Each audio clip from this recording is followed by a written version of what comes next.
excuse me. I know I've been quiet for a minute, but I'm back on my business. If you see me, don't trip, just excuse me. Wrong if I do, wrong if I don't.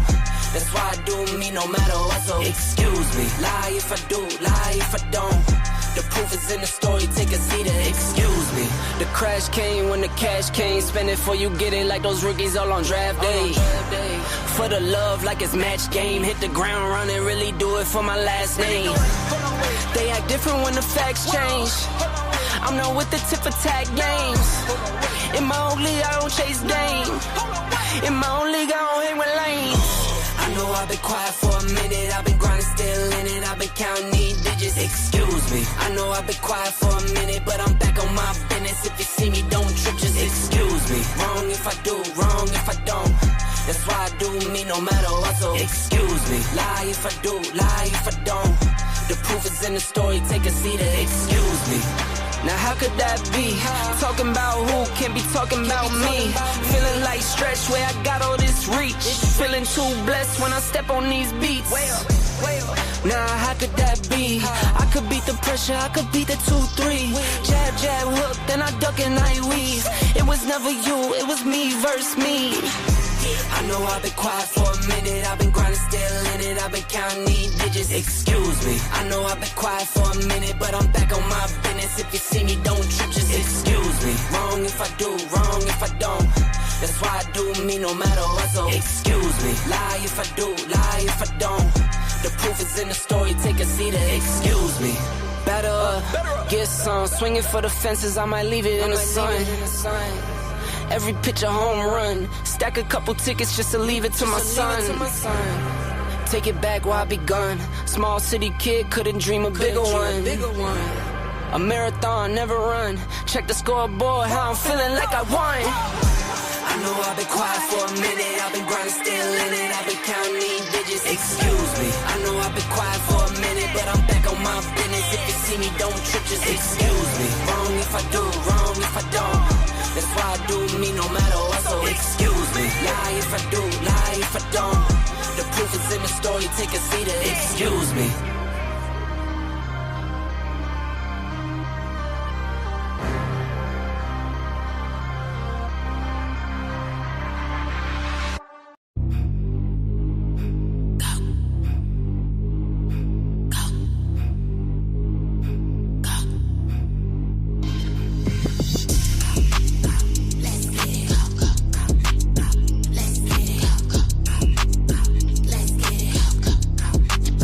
Let's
I'm at, turn the city up. I could flip a dollar to $1 million. I don't like to brag, but I'm really on. 3, 2, 1. Anywhere I'm at, turn the city up. 3, 2, 1. I don't like to brag, but I'm really on. It's a new day, days been new. Been a decade since I made it out of rental. We some owners, baby, we don't got no rent due. Might trick, but my wife, you like to trick too. Merry Christmas, hey, Saint Nick. What we want, get, we on wait list. How we got here doesn't make sense. Have patience, that'll make sense. 3, 2, 1. Anywhere I'm at, turn the city up. I could flip a dollar to $1 million. I don't like to brag, but I'm really on. 3, 2, 1. Anywhere I'm at, turn the city up. 3, 2, 1. I don't like to brag, but I'm really on. Picking up the slack, Jordan in his prime, way I'm getting to the rack. I do what I want, when I want, where I want, no cap. Put in all work, now I'm getting to the back.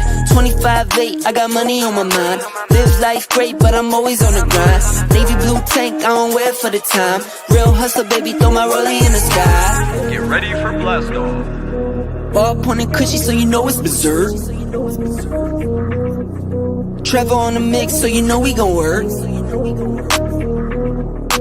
I might leave it wine, find a beach and go surf.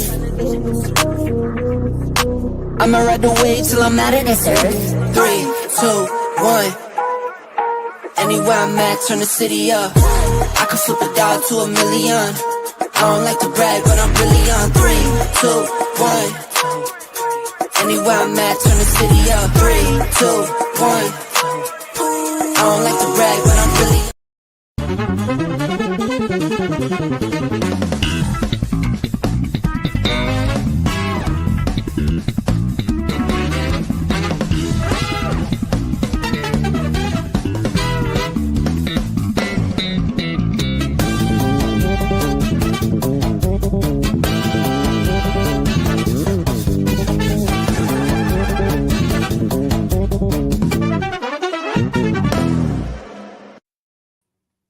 Yes, indeed. Put a 1 in the chat if you can hear me. Put a 1 in the chat if you can hear me. Meat Mustang will get me tonight. Yes, indeed. Yes, indeed. It's good to be back, man. It's good to be back. We're about to have a great show tonight. We about to turn it up. Y'all see the title of the show tonight. Men that hold women accountable have mommy issues. When you hold women accountable, you have a mommy issue. Because women have their own minds, women have their own thoughts, and you as a husband, as a leader, do not have the authority to tell your woman what to do. That's why Barack did not tell Michelle to put on the fucking dress and go to the funeral. Put on the fucking dress and go to this damn inauguration. He did not tell her that because Michelle has her own mind. Barack Obama is the man we should be following because he has his wife has her own mind. She is not subject to no leadership. If Barack Obama made her do anything, he would have mommy issues. And his mama white.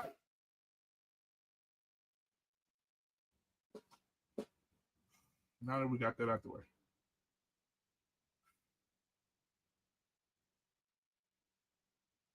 I'm going to get to the topic tonight. All right, we got D. Davis in the building tonight. He said this topic is crazy. Laugh out loud. We got marriage, politics, and sports in the building tonight. What We Know podcast is in the building tonight. Okay. Curtis Moore says, good evening, BMU family. Good evening, good evening. All right. Now, listen, guys, if you're going to come up, the camera must be on. We got to see your pretty face in the place if you want to make a case. All right. We got Felicia Williams in the building tonight from the podcast right here on the Black Man on Foot Network every Sunday at 5 p.m. Central Standard Time. Come and see the plug right here. All right. The Real Precious, I would love to have you on the panel. I already put the link at the top. You are welcome to come up. Miss Felicia will be up as well in a minute. But I would love to have you on. It's so good to see you. Real Precious, thank you for being here. Yeah, Real Precious. Yeah, Michelle said she's sitting both of them out. Both of them. Angry Snowman said, what did it do, BMU? These women are crazy. Oh, absolutely. She said, good evening. Yeah, hey, I'm with you on that, marriage politics. Yeah, he said, yeah, come on up. Oh, for real, Precious. Listen, I don't want you to have to come up with your robe on because you'll break the internet. You're a very intriguing individual. So don't come up here with your robe on, leader. Stay there, stay there, stay there, stay there behind the camera. Behind the camera. Felicia's in the building, so I'll be looking to see you in a minute if you can. All right, guys. So I want to go ahead and bring up the gentleman in the back tonight. Pause. The first gentleman I'm going to bring up, you know the man. You know him for his words. You know him for his vigor. You know him for everything that is just right. And he's a very phrased man. He is an ex-stripper. He used to strip back in the day before he got married. And then with the permission of his wife, he stripped while he was married. I want you guys to give it up for yours truly, for the man himself. The toughest things any man has ever done is turn down a nice piece of willing, steaming ass piece of pussy. Ladies and gentlemen, you know who it is. It's my guy in the building tonight. Listen, man. First of all, Precious ain't supposed to see that shit. Okay, I got a image to uphold. Oh, I'm sorry. What's going on, man? What's going on? Man, you know I'm doing good, man. Good to see you, my brother. All right, I got my other brother on with me tonight. Everybody's talking about you right now. This is steaming. Where's the steaming? This will never get old steaming. Piece steaming. The real Precious is almost fell off the couch. Yeah, she said not a stripper. Yes, they called him back in the day. They called him the Continent, but since he came out of retirement, they called him the Ring Dinger. So y'all look out for Mr. Bennett. If you need anybody for a wake, bar mitzvah, or anything of that sort, you call Mr. Bennett. I mean, you call. Oh, I'm sorry, Mr. Bennett. You too. But right now, he got his own stalker. Pain. Yeah, he does. All right. Yeah, ladies and gentlemen, coming to the court right now. Yours truly. Listen, he just took a severe loss. We're praying for him. He's going through a lot, and I want you guys to put your hands together very quietly for the Detroit Lions' very own offensive coordinator. Give it up for yours truly, JT. Oh, they got that ass with right? Y'all know what y'all can do. It's so cold in the D. Over here and over there. God. Hey, look, boy. I cannot believe what Washington did to y'all, boy. That's ridiculous. Believe it. Well, Believe it. nice, man. Believe it. Believe it. If that was going to be a loss, that was the loss right there that we was going to take. We underestimated the hell out of that team, man. They came and they did to us what we were doing to everybody else. They disrespected us. They came in there. They put their foot on our couch. They took all the food out the refrigerator. They just came and straight up tore our ass up, man. And listen, hey, a loss. That is, it's very hard to see that. I don't ever want to see that game ever again. But there's another season, man, and I still go die. I'm a diehard Lions fan, or Detroit. I do anything. All Detroit. It's Detroit versus everybody, baby. So, I was pulling for y'all. I was too until we got to the fourth quarter, and I stopped pulling. I was like, yeah, that's a done deal. His fourth quarter came, it was like, it ain't shit we can do. That's it. It's over with. I've never seen golf play that bad all season. That was the worst game that he's played. I don't know what the hell happened to him. Our defense got our ass handed to us. Pause. But if there was going to be a loss, that would have been the one right there. The upset. That was a great upset. So you don't feel as bad as Andrews. To the Commanders. Huh? You don't feel as bad as Andrews. You don't feel as bad as Andrews, man, who dropped that pass. I can tell you that. Oh, that was terrible. Oh, yeah, they want him dead today. Yeah. That man. So, man, you guys, I don't want to stay too long on the Lions because they went back to we don't even have to talk about that shit no more. Nah. But let me ask you this. How do you guys feel about the inauguration? Seeing Donald Trump become president? I thought it was one of the greatest speeches. I didn't know he had that kind of speech in him. I don't care if it was from a teleprompter or not. It was right on the money. Yeah. Right on the money. JT. But there's a bigger question than that. But that's a whole other topic, BMU. The thing I don't really, I have a real major issue, and you know me, my issue with the black community, and when it comes to conservatives, not just Trump, he's a beneficiary of everything being all fucked up.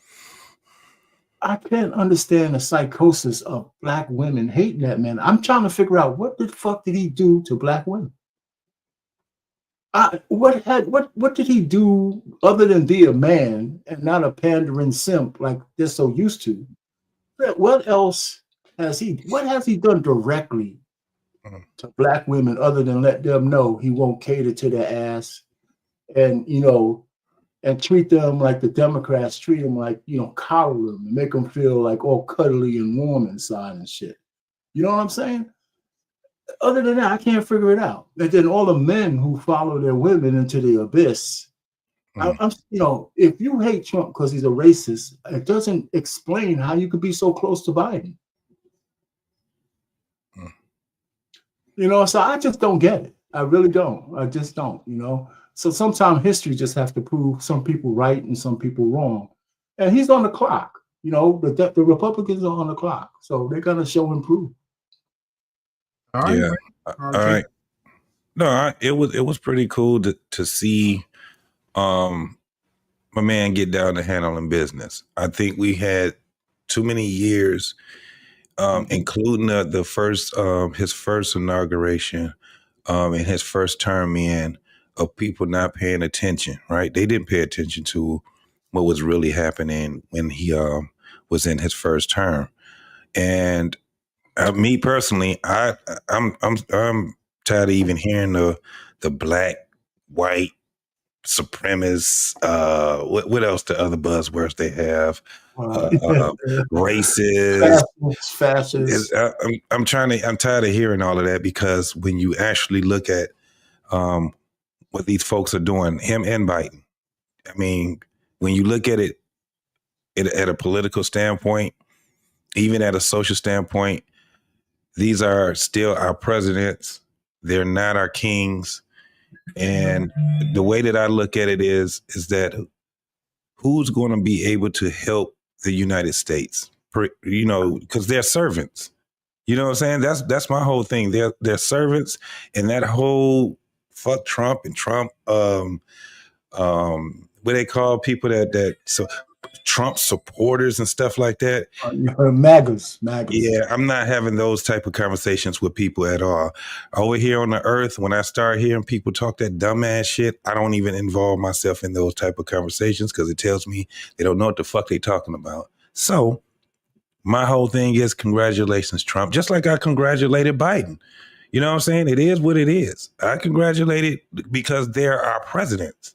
Mm-hmm. We keep looking at this shit like it's some type of high school president, or you know what I'm saying? Or I don't get it either. I don't understand what it is that Trump did to black women. Right now, the problem that I have is that the men that adopt these talking points that the women adopt, that's baffling to me, even more so than what the hell did Trump do to black women. Right? It's like, what did he do to black women? And then why are black men saying the same thing? I refused for a while, Arpe, to even believe that many black men voted for Kamala. I refused until I seen it and I said, you gotta be bullshitting me. So most of these conversations we had with these black men, they were bullshit. It was a bunch of lying ass men also. A whole bunch of lying ass men. That's right. You got that right. Anissa, look at your phone, baby. Look at your Instagram. Look at your messages. Yeah, but you saw me do the analysis. Even if 100% of us would have voted for Kamala, she would have still lost. Yeah. That's bad. Yeah. That's bad. Yeah. But believe me or not, those Democrats, that's just not lost to them. If a dog shit guy like me can figure that shit out, they damn sure know. So they're looking to replace those black women with somebody else they could trust. Mhm. So there's going to be a whole lot of hurting sisters out there, putting their last ditch effort into people who don't need them no more. And shouts out to all the folks, Kamala, Biden, his wife, I know what you're going to say. her husband, everyone that showed up and did the diplomatic thing to do was to show up for the president's inauguration. Shout out to all of them And the that funeral. did that. They showed what diplomacy actually is. So, you know what I'm saying? I understand all the shit that we went through. Man, I'm done with the bullshit, man. It's too serious out here, fellas, for us to be sitting back looking at politics like it doesn't really mean anything. If you don't want to vote, if you don't want to participate, if you don't want to do any of that, you should not even be up here talking then. If you don't want to understand how the politics work and why politics and government is very important for the United States, then I don't want to really have a conversation with you then. This shit is crazy to me, man. Now, Anissa says she should be up here in a second. Anissa says, I better not hear one of you complain about the price of food, goods, meds, or rent. He's going to fix that for y'all, right? Let's see. Now, Anissa, I don't know where you've been for the last 4 years, but before today, we were already here. Yeah. Everybody was already complaining about price of gas, price of food, meds, and rent under Biden and K. Michelle. Hey, but Anissa got money, so this shit don't mean nothing. So that's why. It's all invisible. She got some hidden cash somewhere. She said, she got Anissa just sent me a message. She said, I can't come up. I'm already butt naked in my silk gown laying on bed. Yeah, tell her come up anyway. We're all family and shit. Yeah, he's all good. Don't worry about it. We're all family. You know what I'm saying? Steve. We all family. Paid for nothing. Oh, so hold on. He said, didn't I say he was going to fix all of it? Y'all voted for that, right? Didn't T? Who is T? No, Trump. She told Trump. So he was going to fix all of that. Yeah, did Trump say? Yeah, he said a lot of shit, man. We'll see. A whole bunch of shit. He's on the clock. Nobody's saying he ain't on the clock. Yeah. How many of those damn signatures he had to do? 200 and something signatures? I don't know how many he got out. He got out a lot, though. They said it was 200 and something. They said it was. I want to say this, though. A lot of people, because next week is going to be a hell of a week. Yeah. As Trump said today so eloquently after he signed those three, and then he said next week will be 15, 20, 25, move forward. But next week, he's going to need a bulletproof vest. He's going to need everybody from the Secret Service when he signs that this child support thing. Tommy, did you hear about this child support thing, Tommy? I don't believe that's true. I don't think it's been rumored. I haven't heard anything. It's not true. It's a lot. He tweeted it himself.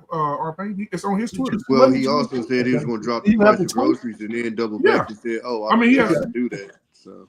Well, yeah, you're right, Tommy. But on his X, he tweeted that he said no man that's paying child support should not.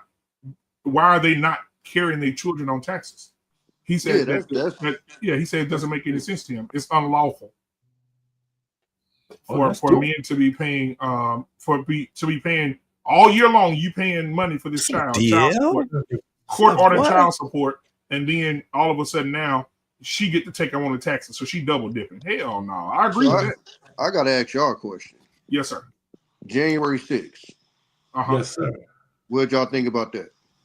I think people had a right to do it. You talking about January 6th of 2019? I ain't mean it like I'm agreeing with it. I'm saying like this has happened before. Remember the Tea Party? That's right. Remember what happened? You know what I'm saying? They got real violent. They attacked their own nation. It was like a civil war, and they wanted something, and they went in and they fucked shit up and got it done. So I think. I'm sorry. I don't know. Go ahead. I'm just saying it based on the Tea Party. But go ahead. Yeah, I mean, there's historical context to this. So listen, the reason why the guys from the Tea Party got away with it is because they won. Yeah. Right? They put everything on the line for that insurgency that they did. But listen, it's not like these guys from January 6th didn't get punished. Them motherfuckers went to jail. They've been in jail. Some of them been in jail for a long time. So it wasn't like they were walking the streets free. So some of them were just stupid, dumb, walking through the damn halls. Those guys got a lot of. They also got free. Well, hold on, let me just finish. Yeah, he pardoned their ass. Yeah. Yeah, but the guys from the Proud Boys and those, we could make an argument about that. But you know what? I don't really care. The reason why I don't really care is because it's one of those kind of things that the union held. Right, we're still here, and those guys got punished. They lost everything. And it's a tit for tat thing, man. Biden pardoned 8,000 people, including a couple of cop killers. So, so I mean, we can go back and forth with that. But see, hold on, because that's the childish stuff I don't like. Like that, that's what kids do, right? No, but it's a fact. Biden pardoned Fauci. I don't stand for that. See, the problem when we got in this country is right, wrong is wrong. So when you go, oh, hey, Biden did that. No, that's kids. No, we don't go, oh, Biden did it too. Like I just had a conversation with. I think you're making it into a childish thing. What I'm saying is either one of them doesn't matter to me. These guys stay with the power. Am I putting words in his mouth? So Tommy, explain to him what you're saying. Then I'll bring things. Then what you respond. What we've gotten to in politics is, oh, but they do it. When I talk to my kids, that's what they do. So what I'm saying is, I didn't ask what Biden did. Now, I can give you an example of what Biden did that I don't agree with. My thing is, we have somebody who separated himself, who all of his supporters were saying he didn't incite that. He had nothing to do with it. Right. But it's funny, his first day in office, the first thing he did was set those same people free. You get what I'm saying? 4 years I heard he didn't incite that. Oh, you guys are doing too much. That had nothing to do with him. And literally the very first day he gets in office, he sets those very same people that he had nothing to do with free. That right there has nothing to do with Biden. If Biden did something, we can talk about that over there. Because he does shit that I don't agree with either. I don't have a side in this. But what I'm saying is, because the Proud Boys, one of their members killed one of my homegirl's little sisters. Oh, so now you're adding something. You're moving the goalposts. It's those guys. Was they January 6th?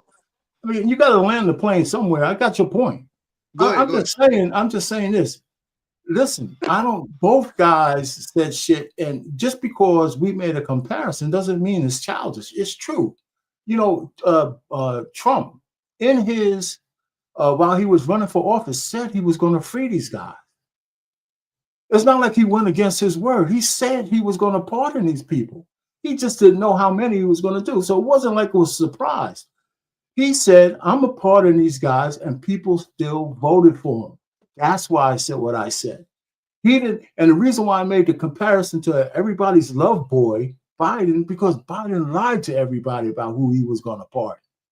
But so Trump came out, even when he could have lost the election, he said, I'm a pardon these motherfuckers. And that's what he did. He's a man of his word. That's what he did. I wouldn't go that far. Man of his word. On that point, he was a man of his word. I mean, now we know, but I would definitely say this. Let me finish this. I'm gonna say it right here. He said it before people cast their votes, and they still voted for him. That's the only point I'm making. He did what he told the people he was going to do. I tell folks this: you send a gangster to the White House, I expect some gangster shit. Pardoning those people, you know what I mean? Pardoning those people is a bad precedent to set. It is what it is.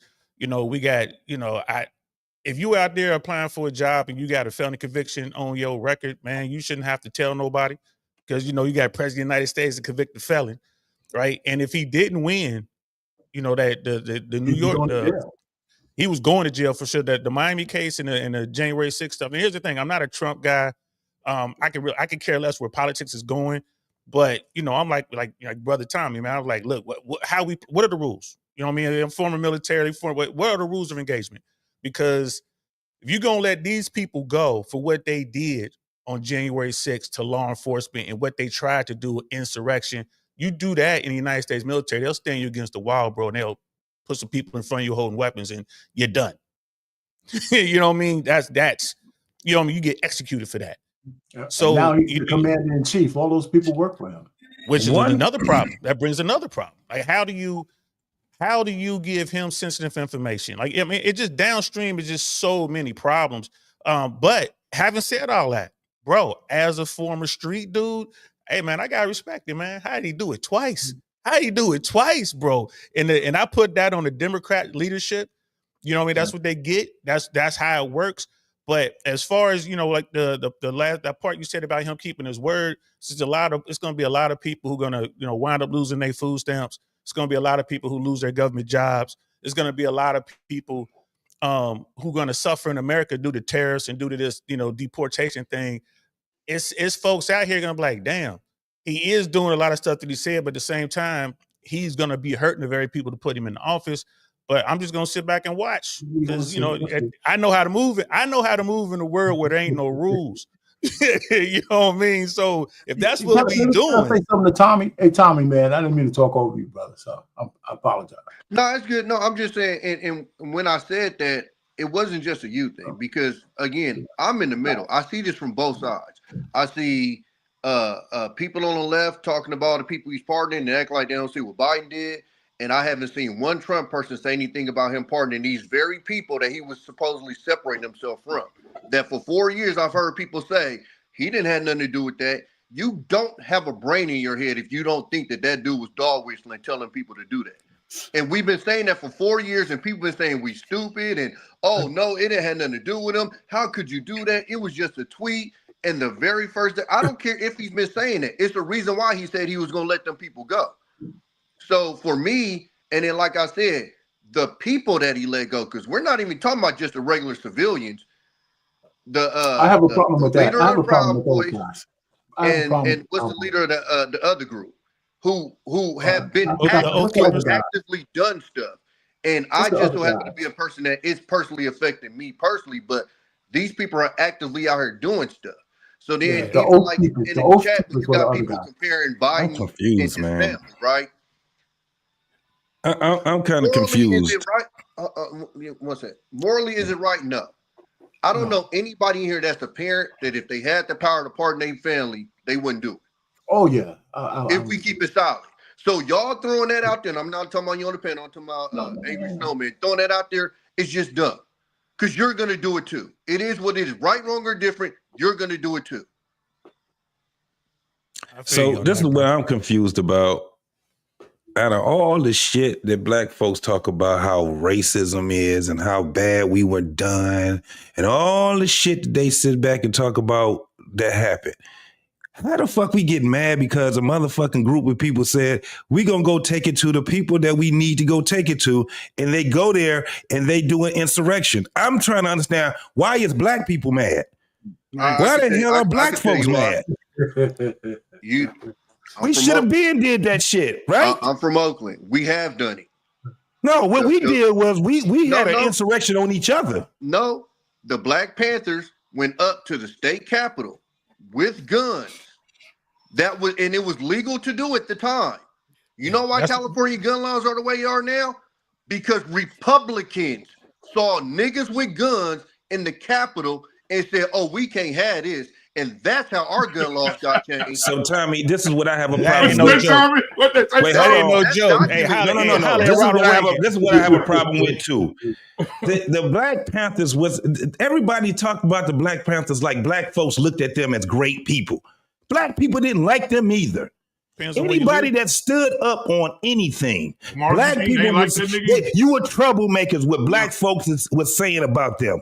Yeah, when we look back at it and shit like that, we'd sit back and talk all that shit. They were trying to get people. It was very few people that wanted to join them. It was very few people that also that wanted to join the Nation of Islam. It was very few people that wanted to join Martin Luther King. These people, and I'm talking about black people, looked at them as. No, they looked at them as troublemakers instead of saying, we got to stand on business. You had people, and just so happened that they're white. This is why we have a problem with it. They wanted to stand on business. People lost their lives because of that shit.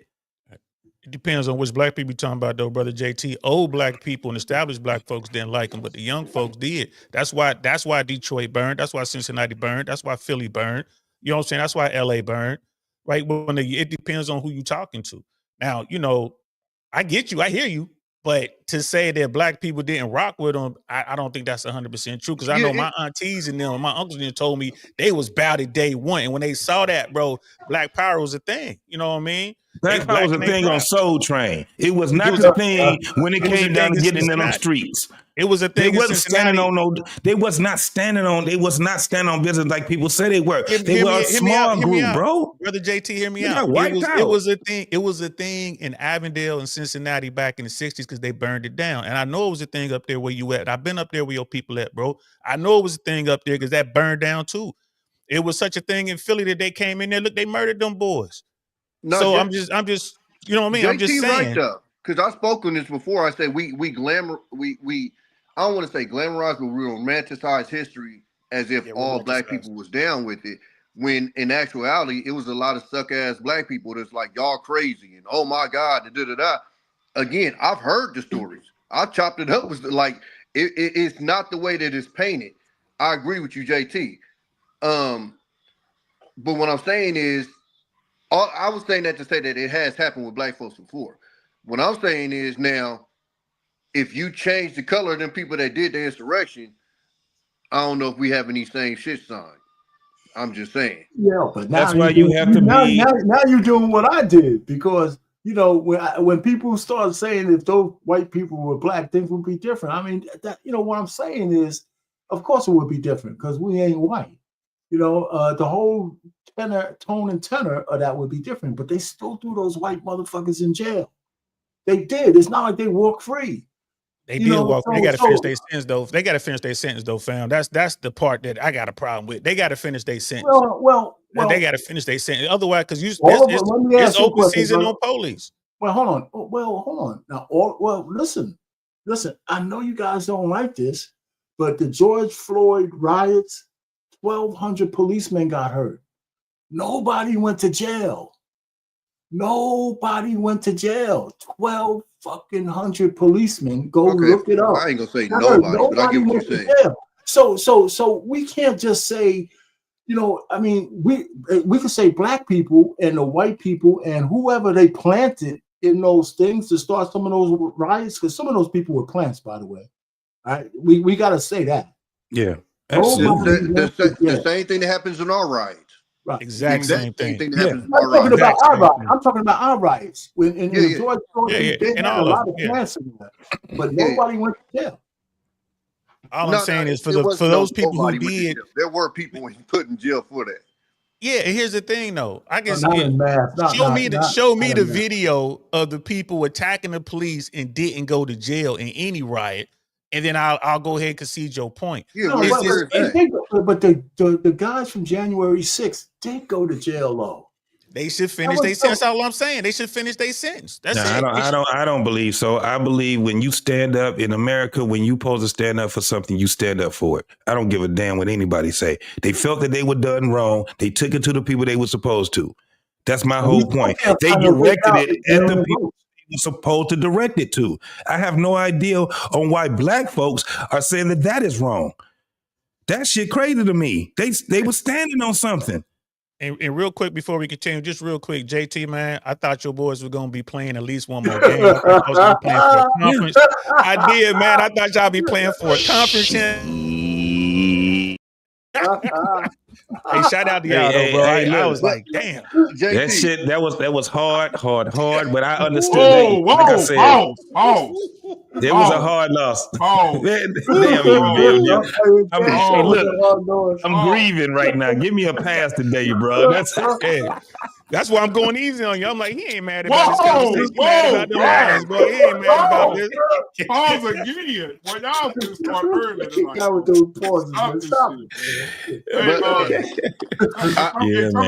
to talk to you real quick, bro. You're nowhere near where the fire and stuff was, right? No. I'm like 5-6 hours up. My sister got evacuated. She down there, but it ain't touched her place. But yeah, it's pretty bad down there. I'm just out the way. Hey, Yeah, y'all okay, know that okay, happens. cool. All that happens every year, bro. This was Yeah. like the perfect storm for Yeah, that, this bro. one, I just moved from LA. the day it Yeah. started, the day before it started, they literally had put out a warning that it was going to be like record winds. It was supposed to be like anywhere from 50 to 90 mile an hour winds. That's why I look at it kind of suspect, because the day before they get that warning came out, and then the next day it was fired. I'm like, Well, you but know then- they're starting to. Hey, Tom, you know they're starting to track it down, and they're Yeah. saying the actual fires started a Yeah. week prior to the big blaze. Mm. The okay, actual fire started a week okay. prior, and Because I was then going they. to say, because Yeah. I literally was in LA the week before the fire started, and I And the had fire heard was already nothing about a burning. fire. It was already burning, but it wasn't big, and the winds weren't there. Gotcha. But when them 88 mile per hour winds hit, bro. No, that makes sense. That makes sense. Yeah. Yeah, I did 15 years I did out there as an air traffic control. I lived total time in LA. I probably lived about a little over 20 years. But working, we deal with it every year. As air traffic controller, we send those firefighters out there, the airplanes like the fire bombers and the helicopters and all that. But when they said 88 mile per hour winds, I thought it was a typo. Like, nah, ain't no way in hell. You can't fight that. You just can't stop. Ain't nothing you can do about it. about I had to tell somebody today because I forgot who chat I was in, and they oh no, one of my homeboys I was in the military when he was just talking about how fires don't just jump over houses. I'm like, yes, they do all the time. Yeah, I was in second grade when we had the Oakland Hills fire, and my teacher and like one other person in the neighborhood was the only two houses standing. They literally do jump over houses. So Yep. I think It's like that Joe Rogan video when Joe Rogan said he talked to a firefighter and the guy said one day these conditions are going to arise, and when it does, we're not going to be able to stop it. There's nothing it's going to burn, and then it happened. And you know, when people talk about it, oh, it's conspiracy and all that, ain't nobody burning down their multi-million-dollar homes. Like the average house in Pacific Palisades is like $3.44 million. That's the median. Ain't nobody gonna go around burn down their multi-million-dollar homes, bro, so they can build a brand new P. Diddy, LA. Like, that's crazy. But I was just going to respond to JT thing right quick. I think the kind of what rubs black people the wrong way about that is we know we wouldn't have made it to jail if we did that. They would have been mowing us down. Been laying there, bro. So the fact that they even made it to jail is what kind of, I think, rubs us the wrong way. And then get out. Yeah, and then get out. Yeah, exactly. But I mean, again, the Proud Boy leader, if it was just the regular civilians, it is what it is. But when you put those and this is like what's always rubbed me wrong with Trump in the first place is, and I don't care who you are, you ain't gonna be able to deny this. He totes that line. He plays with that line. He plays with that line with the racists and with people over here. And for me, for you to be that comfortable as a president to let the leader of the Proud Boys, a known group of what they do out, that's kind of wild to me. If the other civilians, cool, it is what it is. But that specific person and what they stand for and what they actively do, I can't rock with that. Let me ask you a question though. Doesn't that guy Toretto, whatever his name is, don't he look like a brother? He's Puerto Rican, bro. He's Puerto Rican? Yeah, he's Puerto Rican. Well, they got some white ass Puerto Ricans, but he look, he look like, I'm saying, man, that's not, how is he a Proud Boy? I mean, because even Puerto Ricans might not be the average Puerto Rican ain't going to be put in that group either. Because Proud Boys weren't just white people. Huh? The Proud Boys weren't just white people. They were just men across the country. Okay. All right. It's disgusting.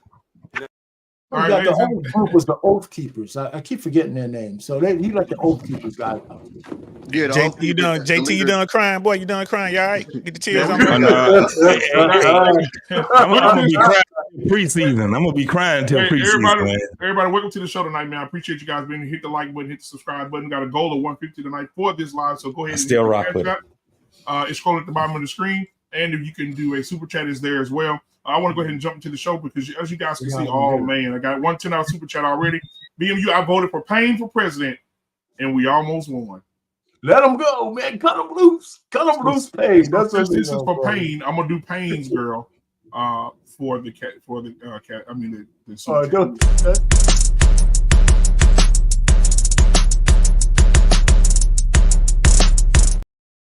All right, that was for you, our Payne. She looked nasty and nasty. Moose knuckle. Moose knuckle. But yeah, so tonight's show is men that hold women accountable have mommy issues. All right, so I'm gonna go ahead and jump into this conversation. I have 2 videos we're gonna watch, and then we'll discuss each one of them after. Let's see here. I'm gonna start with this one. I hope y'all ready. Here we go.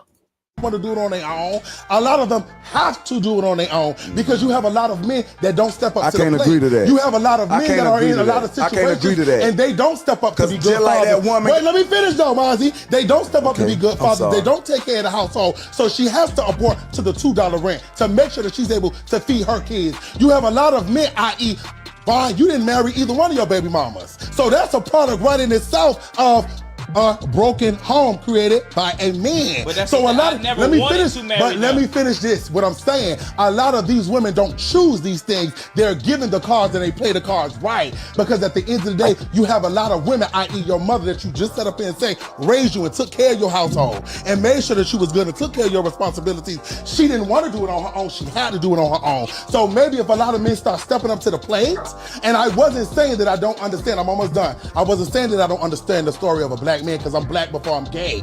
But I do know at the end of the day that a lot of men are dealt the cards of doing what the fuck they want to do, and they leave the bullshit to the woman, so she's going to pick up the pieces. Can I start with that shit? I was just no. Hold it. Because we got Angry Snowman in here and Prototype. Prototype came in first. Prototype, what are your thoughts on this video? And then we'll go around. Woo. I mean, play my clip, bro. Okay, I got you. Give me just a second. I have that. Hold on, I got to pull it up for you right here. Here you go. It's disgusting. Oh man, you know, it's just one of those things, man, where like I understand what he was trying to convey. You know what I'm saying? Like, that's one of those clips where you got to hear the message and not the tone. You know what I'm saying? Like, I get it. Black women don't. I kind of agree with black women don't choose that lifestyle. You know what I'm saying? Like they can't help but not be accountable. And I know us as men, it doesn't make sense to us that they can't have accountability, but that's something that women just don't have. You know what I'm saying? So until we understand that women can't be accountable and we have to think for them, it is what it is. Angry Snowman. Can you hear me all right? Yeah. Well, how's it going tonight, fellas? What's up, bro? You know, to me, I'll be honest with you. It sounds to me like the only person with mommy problems is this dude that was talking. I'm gonna keep it real. That dude sounds like he's got mommy issues. You know, otherwise he wouldn't be talking no crap like that. You know, personally, I think women do choose this, whether they're white, black, or purple. They do choose that. They choose to be that way. That it's society. It's the whole Cinderella, the perfect wife and the Prince Charming syndrome and all this stuff that they've been taught their whole lives, that everything's supposed to be handed to them on a silver platter, and that men are supposed to get down on their knees and beckon for everything that they want. You know, so they choose this, and it's their mothers that are raising them to be this way. And fathers are just as guilty of doing it too, because they raise their daughters to be that way as well a lot of times. You know? So no, I think it's a bunch of garbage personally. Yeah, and like I said, it sounds to me like he's the one with mommy problems, not me. I ain't got no problem with my mom. God rest her soul. DL, man, what's your I mean, thoughts? I definitely agree with the Disney fairy tale narrative. I mean, it's a bad thing. It's hurt our society. You know, to sit back and say we can't hold another grown up accountable. You know, it's like, well, we can't hold women accountable, but then you get mad at me if I say like old boy from Chicago, I forget his name, when he calls women children. He's like, we got to treat them like children. I don't hold my children. Oh, you talk about dirty folks. Yeah, dirty folks. Like, you know, it's like, you know, it's to me, it's insulting. Like I'm raising my daughter to be a woman, a grown up in society. When she does things that are wrong, she gets held accountable. There is no talking your way out of it. You are getting held accountable. That's how you should move, I think, in this world. But so many people want to come to the, you know, call it white knighting or whatever. They want to run to the rescue and they want to remove that accountability. No, especially in a society when you choose who gets to join the ranks of humans. You feel me? You choose who gets to get here. So when you add that to the mix, now I got to hold you to account. So, you know, I'm not feeling what that brother was cooking at all. I'm not picking up what he was putting down. Whoa. Fuck you, BMU. Oh, R-Pain, go ahead. No, listen, I'm real short. Listen, I was. Anytime I see a guy taking up for the honeys like that, I almost try not to. I'm almost on shutdown mode. I don't even want to hear what the fucking guy got to say no more. And then when he add that he's by the way, I'm gay. Because did he say that? Yeah, he did. So what the fuck, he shouldn't be talking to men about what men do. You know what I'm saying? He didn't have to say that either. He didn't have to say that, did he? No. So I said, man, just shut the fuck up, man. Listen, these women, before you have when these women have babies by the guys, I told ladies this: you can't give a man a bigger gift than a baby. You can't. I ask you, tell me what, as a woman, tell me what you can give a man, any man, more precious than giving him a legacy, a baby. Absolutely fucking nothing. And you're giving these guys babies to the biggest assholes, and then you expect them to be some kind of responsible men on the other end of that shit. Get the fuck out of here, man. And so anytime I hear a guy trying to, defend the fuckery of women on that standpoint, I just kind of shut down. I don't even want to argue. I couldn't have been the other guy talking to him. I would have just said, get the shit out, man, so we can move on to the next topic.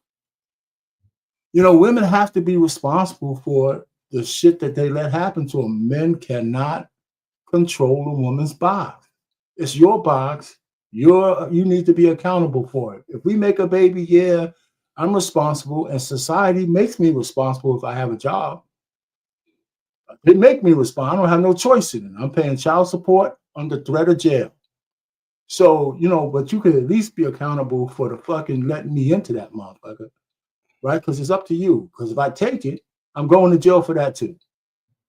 So just to stop the nonsense, So that guy, why you start with that video, man? You're supposed to ease it in with something. Pause.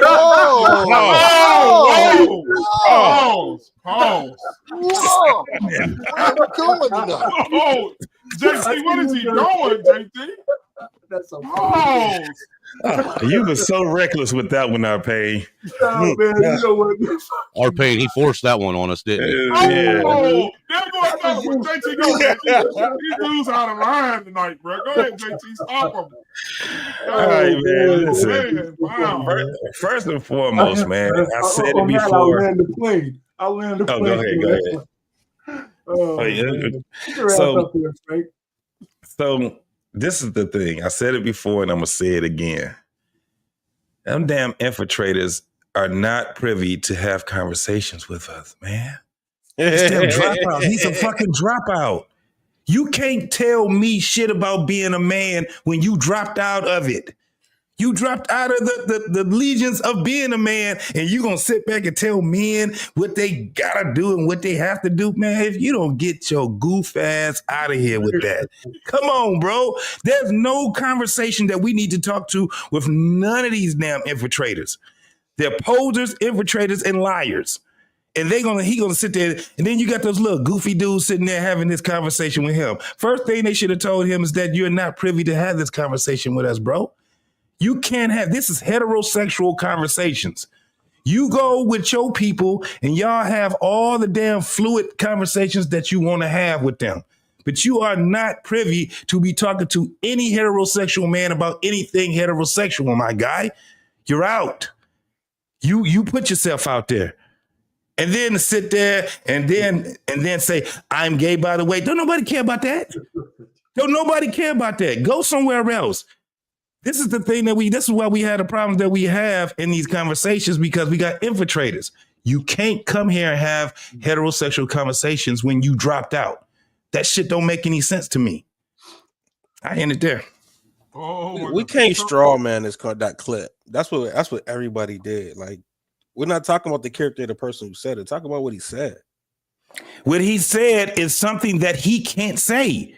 The messenger is not he can't be the messenger when he dropped out. I don't think the messenger matters. Like, you know what I'm saying? Bro, we are not going, I'm not going into a LGBT conversation as a heterosexual man and talking anything about what they got to do. That's a good point. That shit is crazy. I mean, that's crazy to me. But y'all should not be banging each other. I mean, if I'm in there, I'm wrong, right? If I'm in that room telling y'all shouldn't be banging each other, what's up with all this baby oil? Puffy be looking for this oil. Yeah, listen, you ain't right. we can tell him, first thing that we can be saying is this. Listen, in your community, there's over 51% of y'all that got a STD. Y'all need to stop doing this shit. That don't make any sense to me. We got enough heterosexual issues that we ain't got to talk about their issues. I do agree with JT on this, that there is an awful lot of people that don't even, participate in heterosexual relationships that seem to have something to say about heterosexuals. And really, they don't have no business speaking on what our lifestyle. They don't want us speaking on their lifestyle. What right do they have to speak on ours? I think he spoke about fatherhood. I don't think he spoke about, did he speak about? He dropped out of fatherhood. It doesn't matter. Look, the fact that he made it a point to point out that he was gay, sir. The fact that he made it a point to point out that he was gay in there, that right there negates everything that he said, because what's important to him is making sure everybody knows that he's gay. No, I don't care about that. I think what he spoke to, everything before that was the struggle of black women. I don't think he said anything about relationship. It was about the struggle of black women that they're going through. Well, the first thing he should hold on, JT, kind of valid. Go ahead, Tommy. We'll get back in. Go ahead, Tommy. So for the record, he said I'm black before I'm a gay man. But I will say this to you, Proto. You're correct. I think the only reason why I would disagree with you is because you got to understand his perspective is probably coming from women, because I'm going to guess that he's predominantly hanging around women, if not other gay men. You get what I'm saying? So what I'm saying is, so when he's saying this, you're saying it as a guy, but it's coming from a woman's perspective. Now, I think the only reason why I point that out is because when situations happen, they're going to have a point of view of how it goes, and then men are going to have a point of view of how it goes. So when he speaks, it gets twisted, because now people are going to say, "Oh, there's a man that's saying that." And no,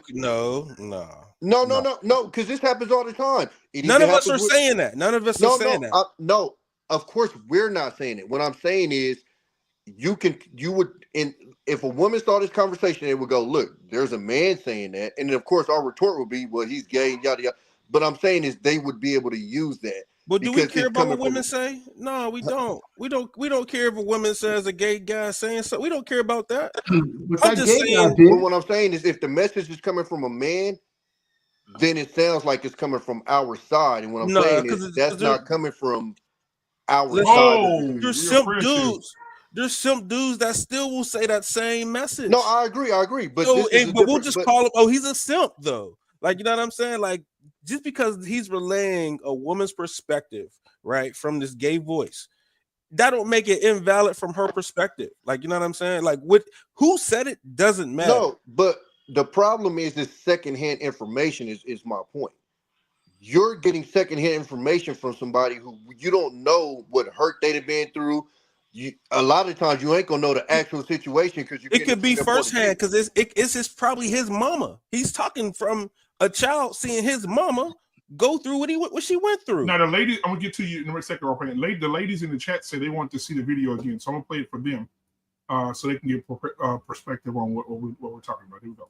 Don't want to do it on their own. A lot of them have to do it on their own, because you have a lot of men that don't step up to the plate. I can't agree to that. You have a lot of men that are in a lot of situations. I can't agree to that. And they don't step up to be good fathers. Wait, let me finish though, Mozzie. They don't step up to be good fathers. They don't take care of the household. So she has to abort to the $2 rent to make sure that she's able to feed her kids. You have a lot of men, i.e., fine, you didn't marry either one of your baby mamas. So that's a product right in itself of a broken home created by a man. But that's So a lot I of never let me wanted finish. to marry But let them. me finish this. What I'm saying, a lot of these women don't choose these things. They're given the cards and they play the cards right. Because at the end of the day, you have a lot of women, i.e. your mother, that you just set up here and say, raised you and took care of your household and made sure that she was good and took care of your responsibilities. She didn't want to do it on her own. She had to do it on her own. So maybe if a lot of men start stepping up to the plate, and I wasn't saying that I don't understand, I'm almost done. I wasn't saying that I don't understand the story of a black man because I'm black before I'm gay. But I do know at the end of the day that a lot of men are dealt the cards of doing what the fuck they want to do, and they leave the bullshit to the woman, so she's going to pick up the pieces. Hey, real quick, So- that part he said about playing the cards. I mean, they sat down at the table. I can't play. I'm not worried about my hand if I'm not playing the game. These women are going out here smashing these dudes and choosing to have the children of these guys. And like old boy said, I didn't want to marry neither one of my baby mamas. I'm pretty sure he told them up front, I ain't trying to marry you. Hell, they was probably, he probably had it, BS. whatever. My bad. I'm gonna go Why ahead. you acting like we don't lie? Why you acting like we don't lie? Why you acting like men don't lie? Now here's the thing. She knows who she's dealing with.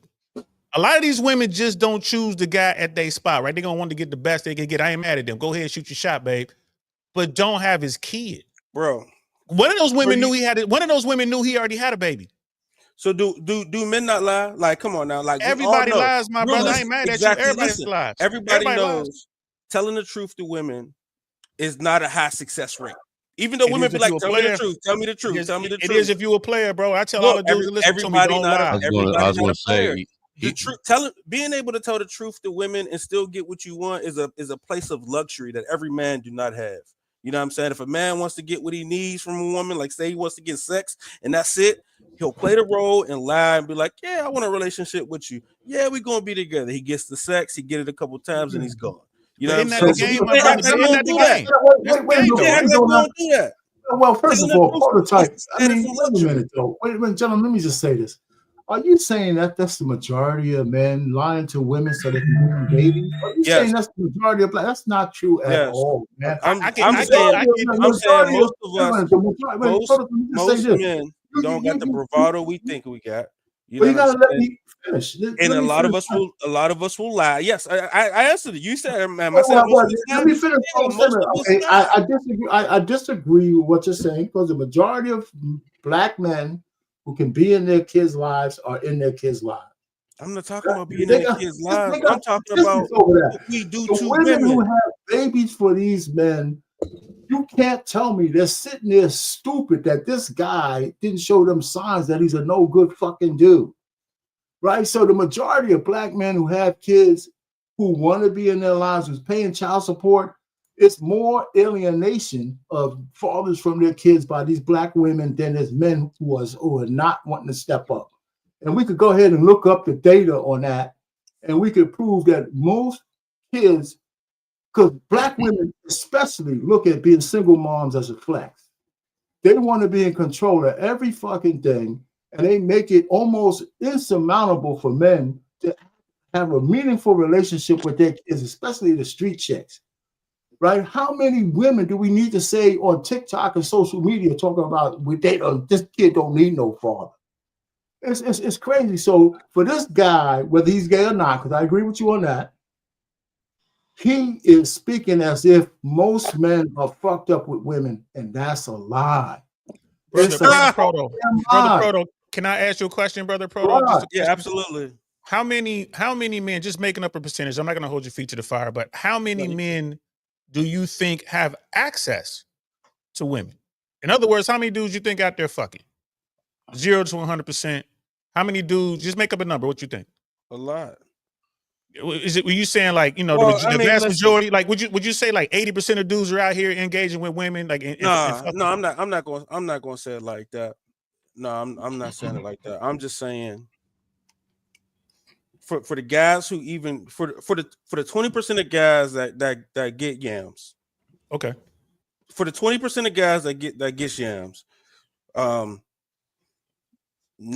of them lie. Okay. But that's the game. Okay. I'll say that. I'll say out of the 20% of men that get it, 90% of those men lie to get it. But those are the guys who don't have to lie. Hold on. No, go ahead, they lying because they lying to be in the 20%. It's easy. It's line is easier. What was Tommy saying? I think it's a mix in between both of y'all. I think R-Pain, I think you kind of been a little bit out there thinking that guys aren't like that's. I think the majority of guys don't think that you're gonna smash if you're not selling them a dream of a relationship, which has a promise of further going. And I think the problem with that is what Proto was saying. It's a lot of guys, and I've seen this myself because I've had to pull guys to the side and go, "You didn't have to do all that to even get her," but they think that that's the only way to. I don't know if it's just because society, whatever, but in their head, that's their way of thinking. I've even heard of guys, the first time they smash, and it's the whole, I want you to have my baby. Like, it's a lot of goofy shit going on in RP. Like, I don't know if you like out here, but it's a lot of. Like, but even if that's true, but hold on. You can't absolve the woman from her responsibility for a man. If a woman's going to sit down and let a guy. I want Tommy to finish. Absolutely. Yeah, let Tommy finish. Let Tommy finish.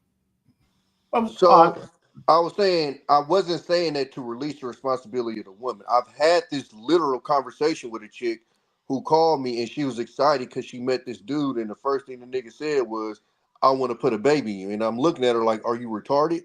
And she literally took that as a compliment, like, "Oh my God." And I'm sitting there. So absolutely, it's their responsibility.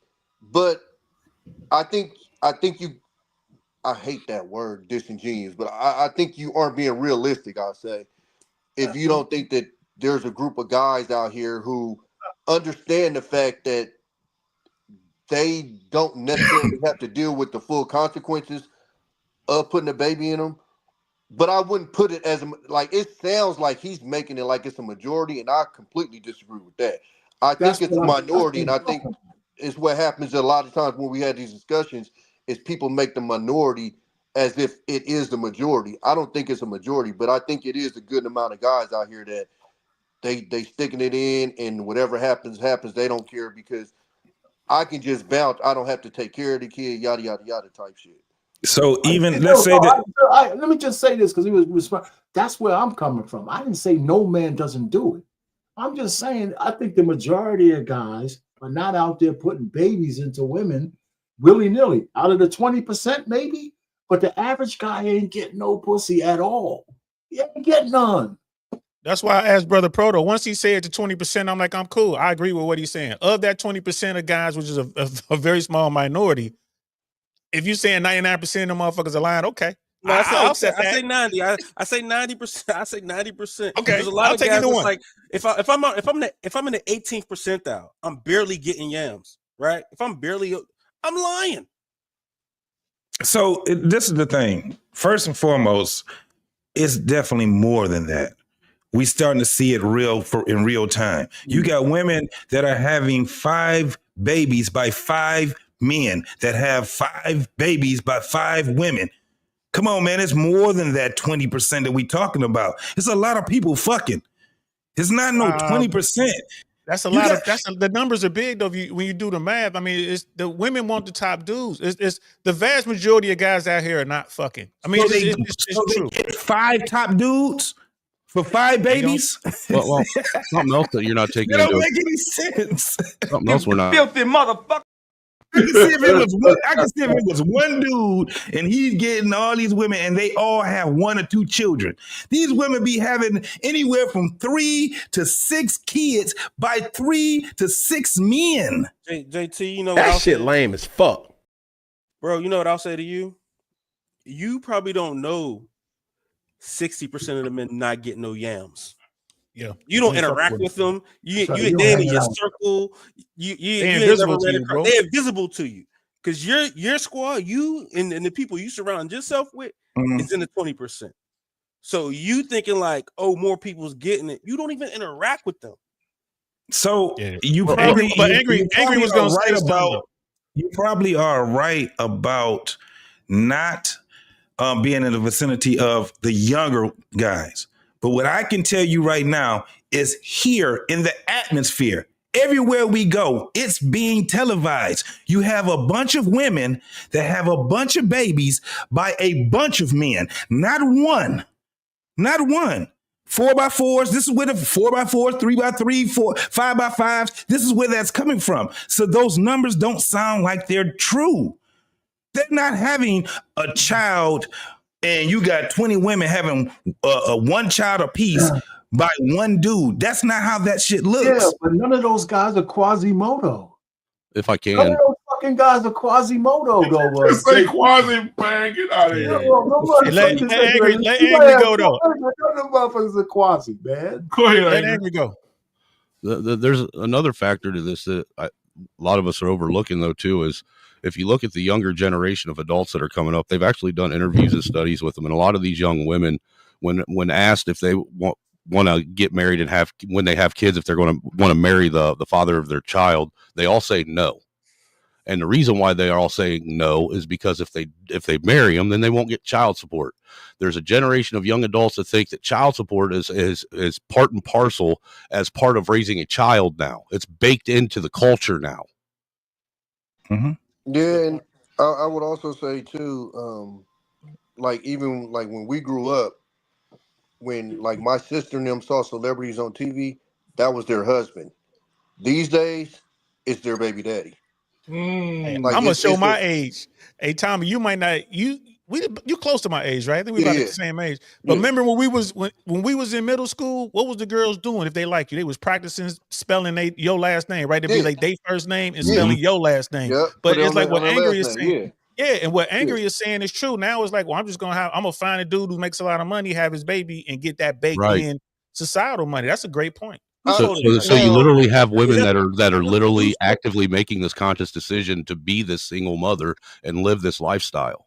Well, the only thing I'll say to that, Angry, is we have to be careful when we looking like at the internet, with the interviews and stuff, because they tend to go for specific type of people. So again, perfect example. And look, I get that, Tommy, but it still doesn't take away from the point that's being made, because that we all know women. We all know a woman in our life that's done just that. Every one of us know one. I'm being honest with you. I'm having a hard time thinking somebody like I know of a woman that had a kid that didn't intend to get married, but to like plan it for the actual child support. Nah. To be honest with you, like most of the women that I know in that situation, either like it's one specifically I know for sure had one and just it had no plans of him being around. Weird. Well, even with that, why would you have kids with someone that you don't want to have around? So she had a kid with him before. They ended up breaking up, and she wanted another kid, and she just wanted the same dad. So she just had a kid by him and let him go on about. That's crazy. You know what? Now that I think about it, I don't know any woman that was like, "Let me get the child support." It's a weird situation, and I wouldn't make that the rule because I don't know anybody else that would even look at that situation and be like, "Oh yeah, that makes sense." But what I'm saying is specifically like knowing a woman that's going, "Oh, I'm going to have a baby by this dude so I can get the child support out of him." Not necessarily. What I will say though is, and I'll say this just amongst like black women, is it seems to be like a sense of pride of like being a single mother. And I actually got into it with my cousin one time because she made a post on Facebook said, "You will never find a stronger person than a single mom." And my comment to her was, "So my mom's a weak bitch because she found my dad who was a decent guy?" And she goes, "Oh no, cousin, I didn't mean it like that." I'm like, "No, you exactly meant it like that. That's exactly what you said was you're stronger than my mom because you had babies by two idiots that we knew were idiots. Like they was known in the hood of being no good ass niggas, and now you're strong because you had babies by them? Nah."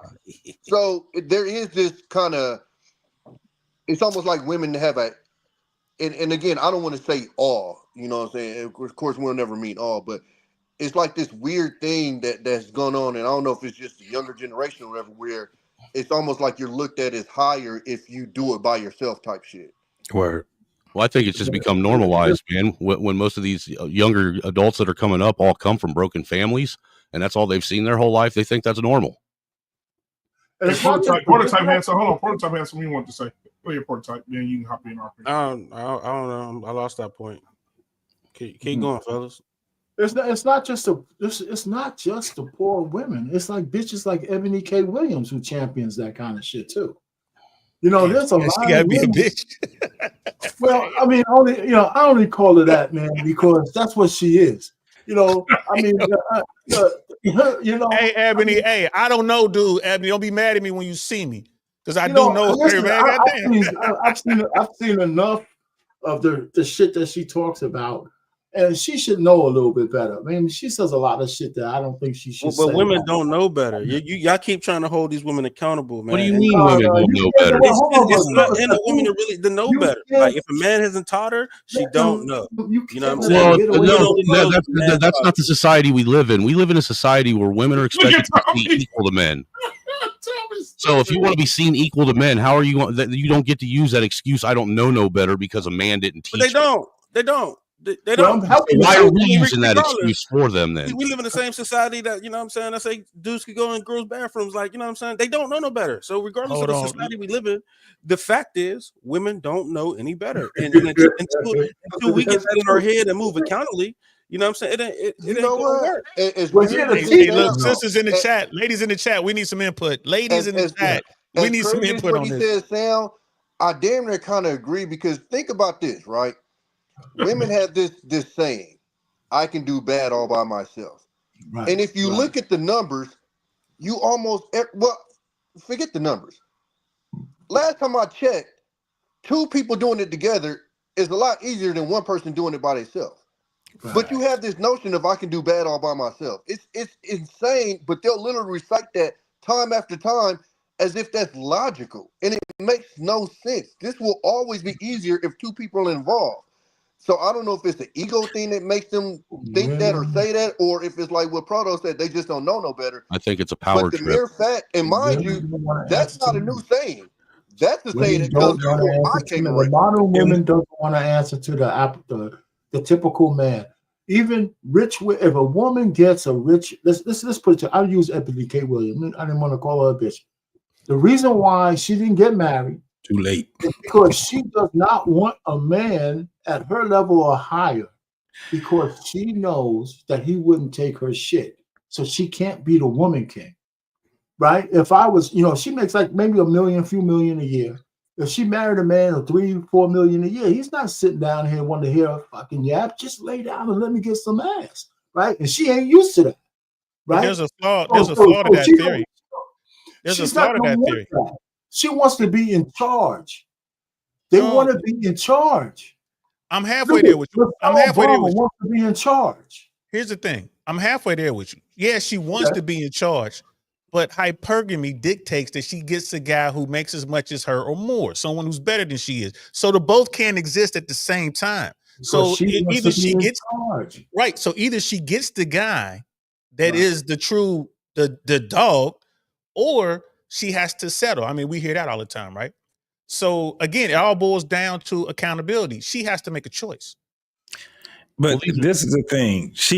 Again, when you have these posers that sit back and infiltrate these conversations, you got her. She's a poser. She talked marriage, but she ain't married. This woman sat back and it showed her hypocrisy when she was on the Breakfast Club and she was arguing with a younger woman.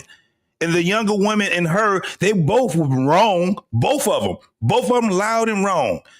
There was no message to be had there. It's the same thing that we got right here with this doggone dropout sitting back trying to set a message. For one, the message that's always been told to men. This is why you got a bunch of men that's pushing back now. We didn't have 40 years of somebody telling us you need to be a man. The last thing we need to have is some damn sugary dropout sitting back telling us you need to be a man when he's dropped out of manhood. You can't be that.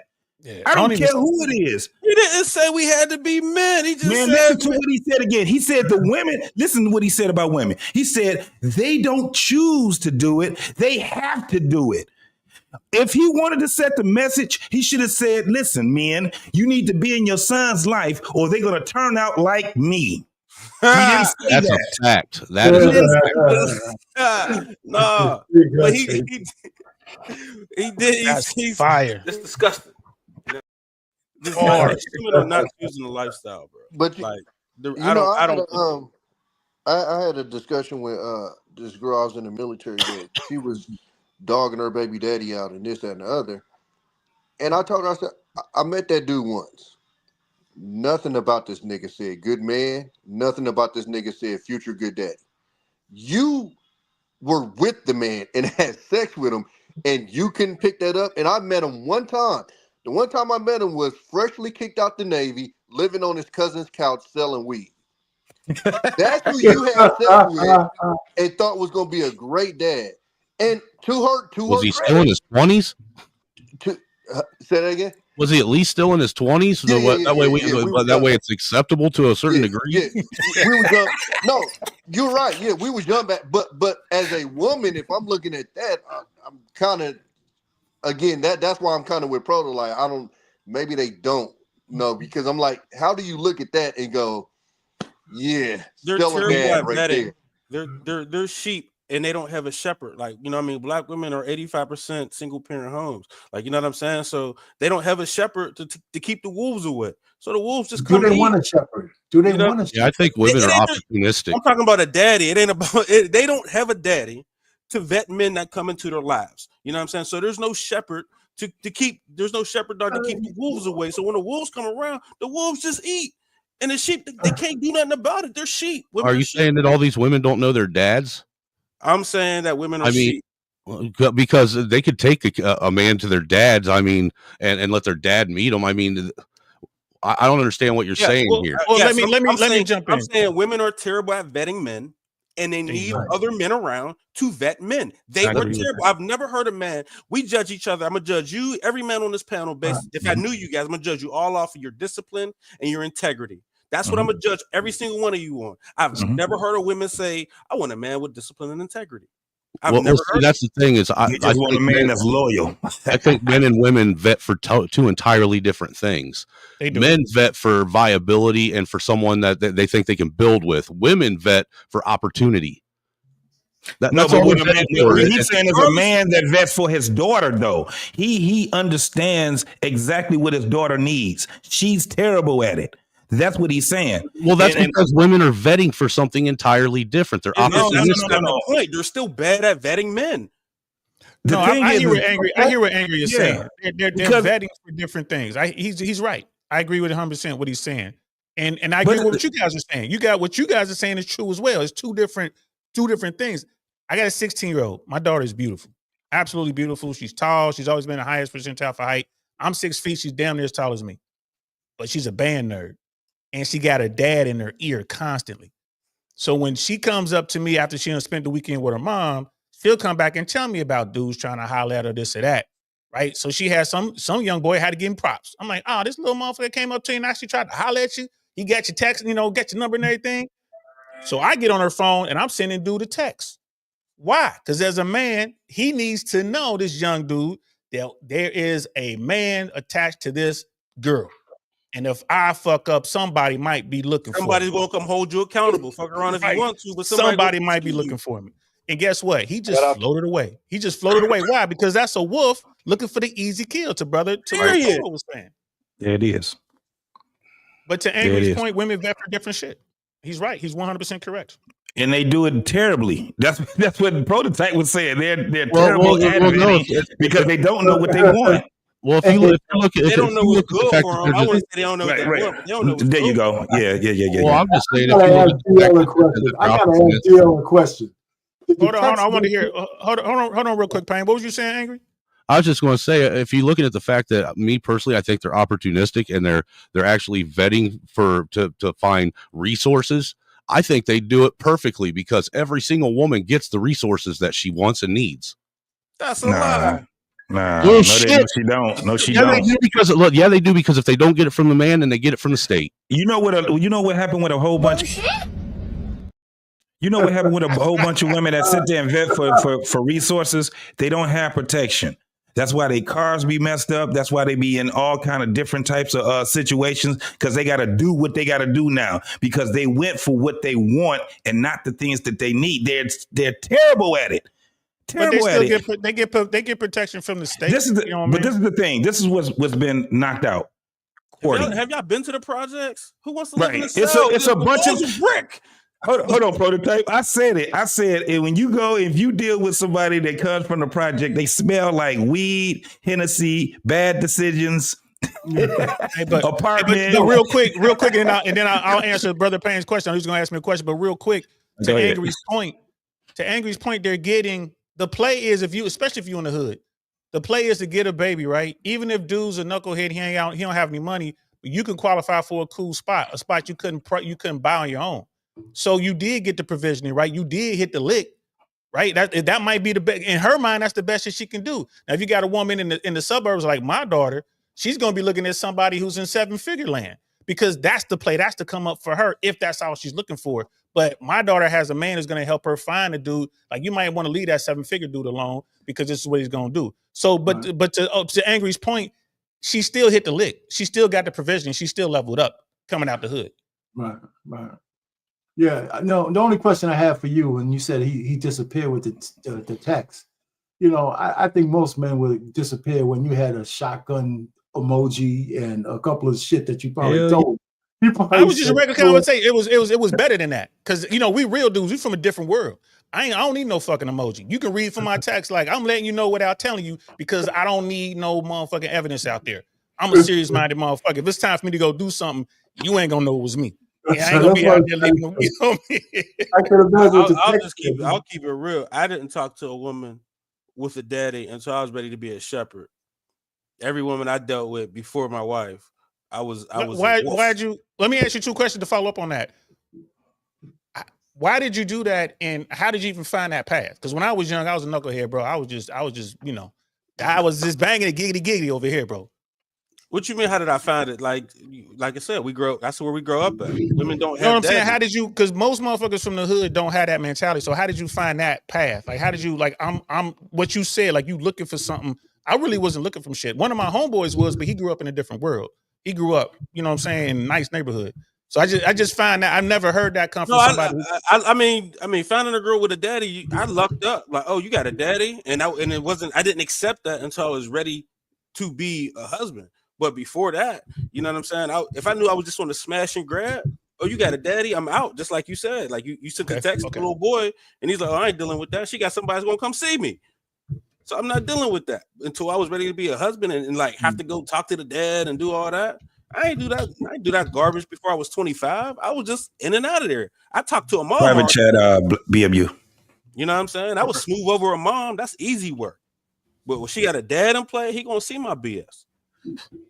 Reason why you can smooth it. I want them niggas too. I want to welcome my brother Angry Man to the show tonight, man. Angry Man, what's going on, man? Did you get a chance to see the video of the superior being teaching us how to be men?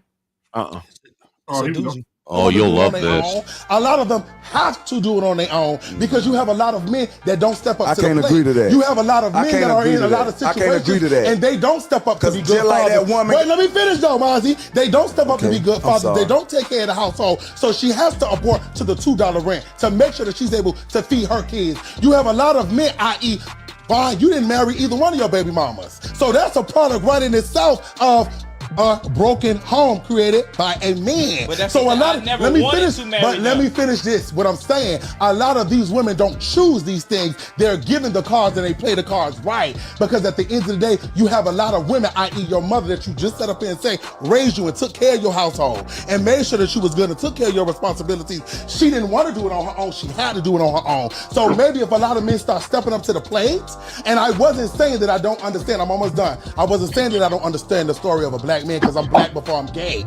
But I do know at the end of the day that a lot of men are dealt the cards of doing what the fuck they want to do, and they leave the bullshit to the woman, so she's going to pick up the pieces. You don't get to say he's a black man first, because if he was a black man first, he would be that instead of trying to be something else. So he's already wrong off the rip.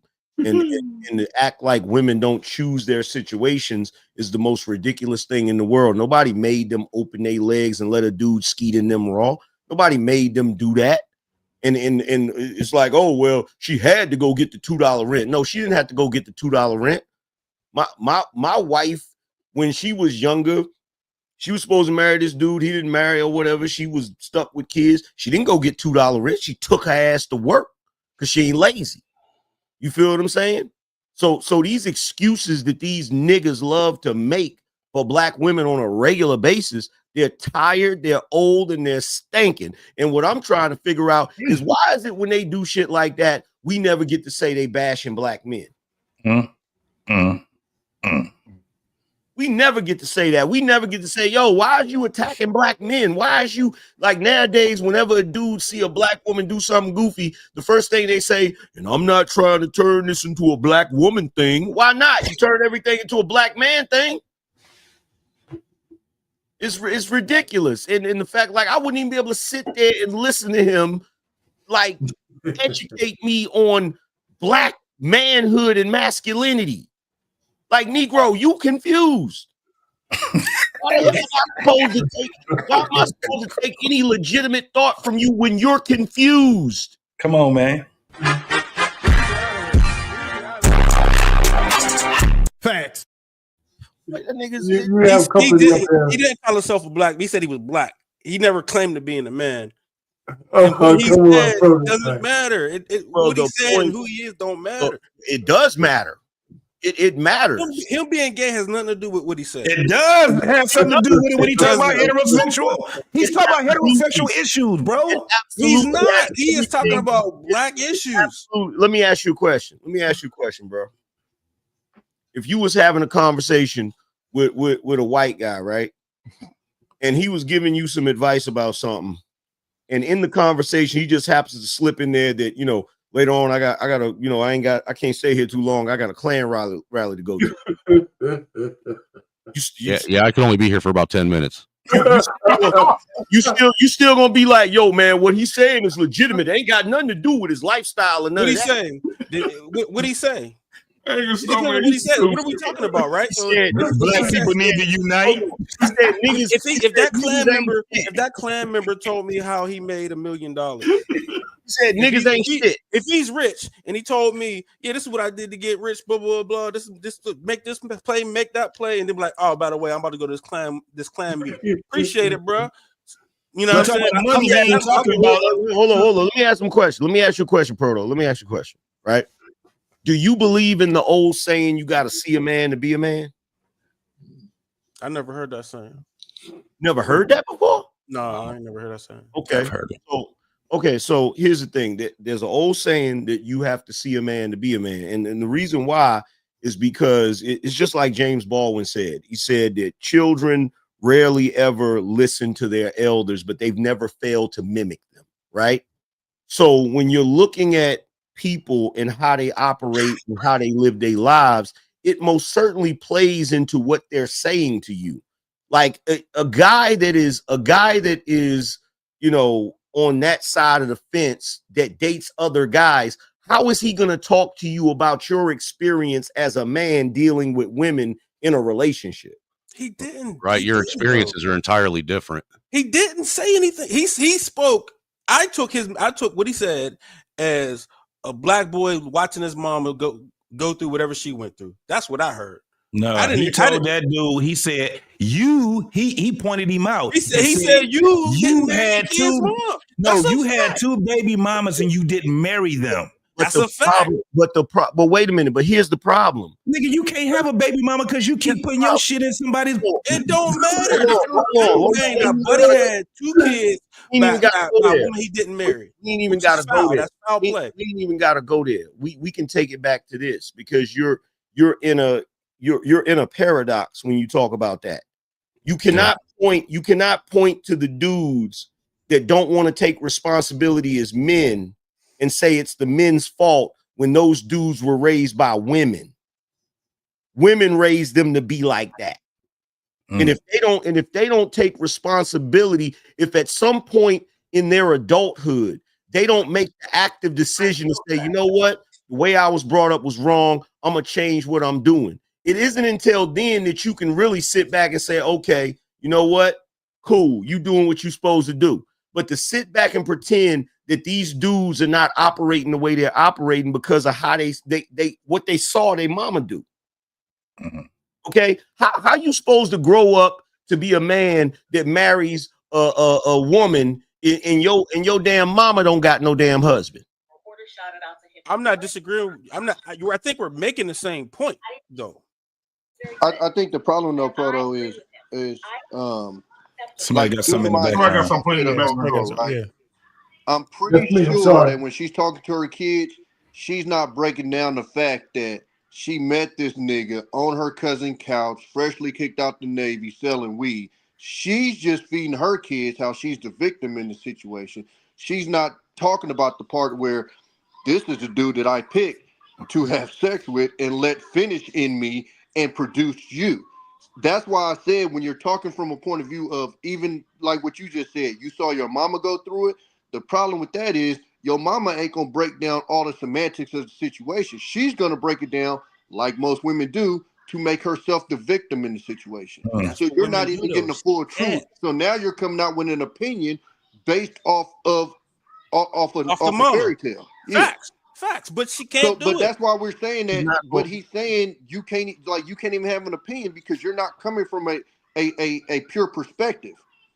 Yeah, I would even come away from the gay dude. Like I said, he's speaking from a woman's perspective, and I'm not disagreeing with that. Yeah, I would come away from the gay dude. Let's just, because it takes us away. It takes us away from the whole point of this, right? Because the title is right. If you hold a woman accountable, they're gonna come at you, bro. They coming at you with everything they got. If you hold a woman accountable, I don't care what community you in. If you look go ahead. But that's why the dude is relevant. The reason why that dude is relevant is because he's the black woman's pet. And her attack dog. You understand? I don't know what attack dog he is, but definitely look. Definitely Every black woman, like that. every black woman has one the same way they have a purse, bruh. That little poodle, and what they do, and what they do, and this is what's so ironic about it. What's so ironic about it is that type of dude gets to talk shit to black women when they feel like they wrong, and they accept it. But the dude that's straight can't say nothing to him. And because he gay. And what that dude is doing, he's caping for the group that he wants to be a part of. He's capable. He's not on our side. He's not on our side. You feel what I'm saying? He decided a long time ago not to be on our side. Yeah, that's the other reason why he made it a point to point out he was gay, let him know that he was an ally. Yeah, because he didn't have to. He didn't have to put that part in there. More like an infiltrator. Black women ain't got one. He pointed that out because I think that we had a whole conversation. He pointed that part out as if that was already stated. Everybody there knew he was gay. And he said, "I'm black before I'm gay." He never even said he was a man. He said, "I'm black." No, he said before I'm a gay. He said before I'm a gay man. He didn't say man. Look at it again. Black before I'm gay. Right, but he could have just said I'm black. He had no reason. There was no necessary reason for him to point out he was gay. Other than the same reason that you guys are disqualifying what he's saying just because he's gay. He disqualified himself a long time ago. Hold on. Again, y'all, it's off the rail. My point is this: women need to be held accountable if they make these kind of decisions. Just like if you got a woman out there who finds the man that she wants and is with that one man and she gets married first, has his kids, and they live happily ever after. That woman won. That man won. You know what I mean? To me, that's how you win. That's how you become, top tier, high value man or woman. Once you find that woman and have that long-term relationship, or that woman finds a man, that's when you make it. This is a lack of accountability, period. Especially in society where you're not forced to have that child. Right? And in a society where the state is going to extract resources and give them to you. For you, and if that is a poor decision, and now you got all these videos out here, and I understand it's YouTube and all that, it's social media, but you got women out here telling the truth. Like, I don't even want these kids. Let me say this. Because what's this conversation, like that part of the conversation, is a little annoying, and I'm gonna tell you why it's annoying. Do we as straight men get to tell him what he need to do as a non-straight man? That's what I said earlier. That's what I said earlier. How we want to tell him anything? Okay, so why is he telling us anything? He's That's in the what we. conversation for some reason. He's in that conversation. I'll be right back. No, he's not in the conversation. If It I was play, brought up. Whoever brought him on the panel, why do we want to tell him anything? Bro, I was playing with G.I. Joes. He was playing with Barbies. I don't want to hear nothing about what he got to say. He was playing with G.I. Joes. He was just playing with them different. About what what straight men do. The goofiest thing in the world is everybody feels like they can speak on, shame, and emasculate straight men. And it's ridiculous, bruh. It's ridiculous. Like, no, we not doing that. Like, stay in your lane. I don't have a problem. Look, here's my thing. I don't have a problem with him being in that lane. Cool, be in that lane. But don't jump over here whenever it suits you to tell us what we need to be doing. Yeah. And why are we in 2024 even having discussions about whether or not adults, not kids, adults should have accountability for their life decisions? I mean, this is insane. You keep trying to call women adults and like, bro, they can't be accountable. Yes, I they can. You gotta stop saying that. But Yes, they can't. Dude, They can't. Yes, they can. So Yes, until they we can. get that through our head, it ain't funny, gonna change. they find a way to be accountable when they're getting their resources. Yes, they can be accountable. Yes, they can. Yes, They they cannot. can. Yes, they can, man. They cannot. Until Unless a man is there to teach them to be accountable, they can't be accountable. Fam, until recently, men held women accountable. That's a reality. Yeah, society did They had that. a father. The problem is, listen, the problem is we got a bunch of tender dick simps running around here that's scared to say something to a woman. Like, you got to be able to pume. That's what it is. A bunch of men run around talking about we can't hold women accountable because the women do, but we're steadily trying to hold grown men accountable. That's Even where men who aren't accountability accountable lies. for the. That's what God said that. Well, No, even- where you been at? No, No, God our just society- no. Our Here's the, society is so messed up that they'll take a man that the society knows is not the biological father and make that man pay for Hey, someone you're else's talking to one child. right now. You're talking to one right now. I've been fighting the state of Ohio for 13 years. but Damn. 13 years over paying child support for a kid that ain't mine.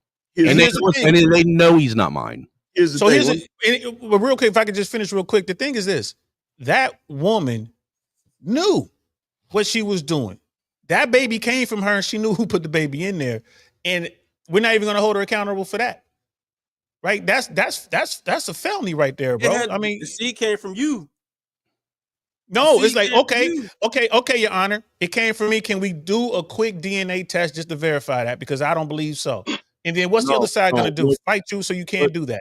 What does No, the you seed, got to get a DNA test. what does the seed coming from him have to do with anything? He made that decision. Oh, wow. You got to be smarter made with that your You know head. what? How you guys doing, man? You guys got to acknowledge somebody when they step into the show. You guys can't just be talking and living in man. Hey, you know what? Before you say something, Akane, we knew you were coming. I knew you were coming. And I did want Acknowledge to me, acknowledge man. you. I'm finna show you the video that I had for you when you came because I know that you're a native of eating this. So Is that for me or for Angry Man? Angry Man, go ahead and finish, Angry Man. The most ridiculous thing in the world is to say, yo, seed came from him. He made the decision. He didn't do shit. Because until that woman tell him you can have sex, he can't do nothing. He can't do nothing. And this is where the problem is, because as long as we run around here saying women can't be held accountable, we look, safe sex is a woman's responsibility. Bullshit. Angry Man, let me put it this way. Whenever you hear men say stuff like that, whenever you hear men say, oh, we can't hold women accountable, there is a reason why men say that. And let me put it this way, Angry Man. Most men that have daughters, right, like to protect their daughter, even to the detriment of their sons, even to the detriment of every other man around them. I have a daughter. I have to teach my daughter good stuff, not protect her by lying to her or make her to take advantage of people. We got to stop saying that women cannot be held accountable. I hold my wife accountable every day, and she hates that shit. She put up a fight every day. She hates it. She doesn't like it, but I don't give a fuck. I gotta keep doing it. It's a daily thing. But men do that stuff a lot because they have daughters and they're trying to protect their daughters by putting other men in jeopardy. We need to stop saying that you can't hold women accountable. That is not a woman's fault. It's a woman's fault. If a Yo, man if the man doesn't grape you, it's your fault. yo, check this out. I can say that with confidence that safe sex is a woman's responsibility. You know why I can say that with confidence? Because if she tell a Negro he can't have sex with her without a condom, guess what's gonna happen? He ain't getting none. He gonna go get a damn condom. Or he ain't getting none. She grants the access to sex. That's number one. She has over 30 different contraceptives, and she still has the option to delete the child if she want to. So when you're looking at it from that position, you also have to think about who is at more detriment if she gets pregnant. Is the dude gonna be on the hook to have to take care of that kid, or is she gonna be on the hook to have to take But care of angry man, none of that matters because most of us men are out here acting like cavemen and just forcing our will on these women. That is an extremely feminine way to look at it. That is Bruh, insane. I was being facetious. Look, here's the thing. Here's the thing, right? The way it works is if you're the person, it's just like this. It's just like this. If this is my house and I'm a teenager, right? And then I let my friends come over here because they want to throw a party. They show up to the house with beer and weed and everything, and they throw a party, right? When my parents come home and see that we done threw a damn party and my friends is gone, I can't be like, well, my friends wanted to throw the party.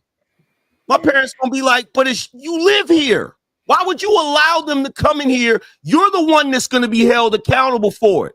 So guess what? If a woman allows a dude to have a party in her pants, it's her pants.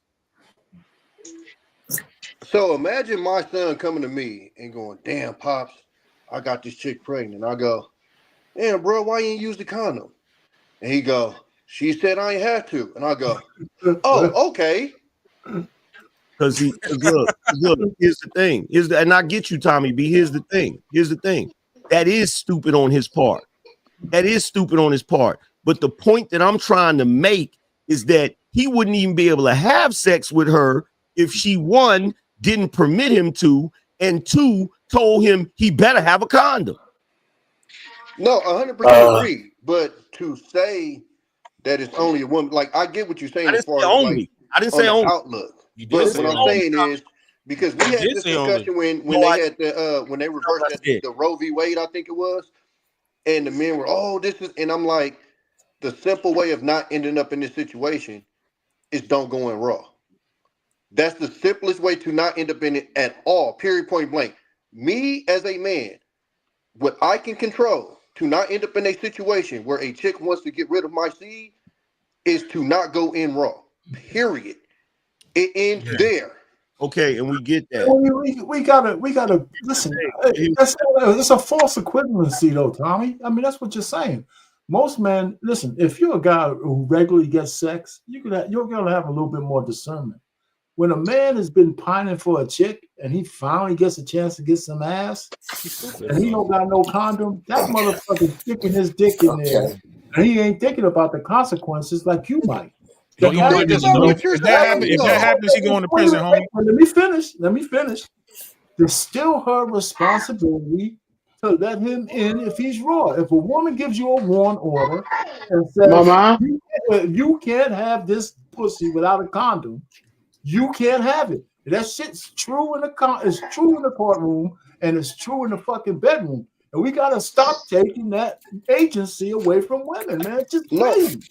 Hold on. I think the responsibility lies on both. But you, as a grown man, just said if you haven't gotten any, and she says you can't use one, what am I supposed to do? I'm gonna go in wrong. Okay. Let me know if I go. Yep. Now, hey, but before Uncle Jeff is in the building tonight, ladies and gentlemen, Ekanay's in the What's up, building. Uncle Jeff? Thank you guys for being here. That Hey, was listen, Tommy. What's up? before you say something, Jeff, I want to play the last video of the night because it ties into what we're talking about. And because I want to see the faces of you niggas after I play this. Here we go. Okay.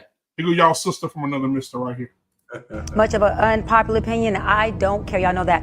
There is just a big group of black men who really don't like black women. And we need to really address that and talk about it. They have a hate for black women because they have deep-rooted mommy issues. And every time they look at a black woman, they see the pain and the discord and the dismantling and the issues that they have with their mother. And they already have this dislike. So when they get into a relationship with a black woman, there's disdain. When they get into a relationship with a white woman, then there tends to be this really tee up of, look at her. But it's not even so much that they're liking on this white woman. They're trying to use this white woman as a weapon towards the black women that they truly hate. So it looks as though, because when you see a black man with a white woman, it's almost rarely that he's not looking over at a sister when a sister walks by him. And I'm not saying he's not happy with that white woman, but what I am saying is that there's a group of black men who really have to address the underlying issue of, why do y'all hate, not even dislike, disdain black women? That is a psychological issue. That is a mental health illness, seriously. And that is a direct reflection of self-hate. And so because of that,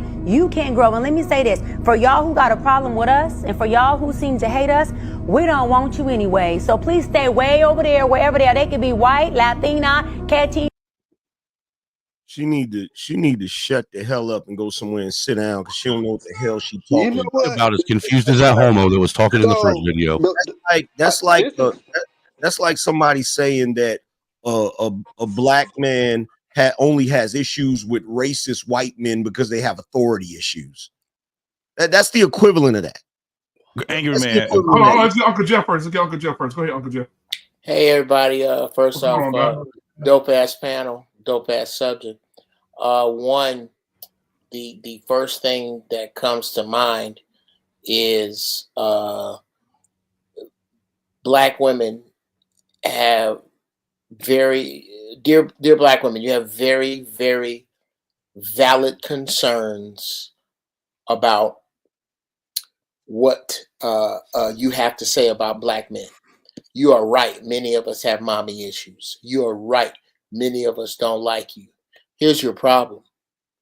Because you don't police your own when they're wrong, no one on the earth gives a fiddler's fuck about your problems. No one cares. Because the one thing that you didn't approach is whether that man was right or wrong about his mother. Where do you stand in relationship with him to his mother? Have you asked him anything about his mother? Did you ask about his relationship with his mother? Or did you immediately assume that just because he has an issue with him, he's wrong? Everybody has to be wrong before you will change. Problem two with your argument is that it's a fart in a tornado.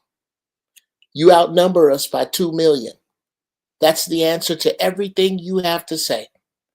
All of your complaints work great for our uncles and fathers that we watch your aunties and mamas run over and wipe their ass on their souls. So since these new men have seen this, they're not enlisting for your bullshit. Now you can follow that woman. Please, sisters, raise your hand in agreement to that woman so we know who to avoid. I love videos like this because it brings out the uncoachables. And again, there's 2 million more of you before we count before I use a passport, do another sit-up, or earn another dollar. There are the women of every other race are clamoring to fuck us and pushing and shoving in line. We don't care that you're right. You're right, and so what? Yeah, I think she's right too. The only thing about it is I think if any man on this panel ends up around a man like that, dude, you're a weirdo. Get away from me. I've been around dudes like that. Right. Bro, fuck out, like I think that's the difference between us is if they ran into a woman on that side of it, they'll find reasons to agree and interact and almost build a sisterhood with that one. we reject those. Like, just, I mean, if they actually have the issues that she said they have. Now, if they just have a preference, that's one thing. But I think it's so, again, it's like we were saying earlier. You're focusing on a minority as if it's a majority. That's an extreme minority. So why are you so focused on them? Are those the ones that you want and they don't want you? I'm confused because that situation that she just said is such a minority.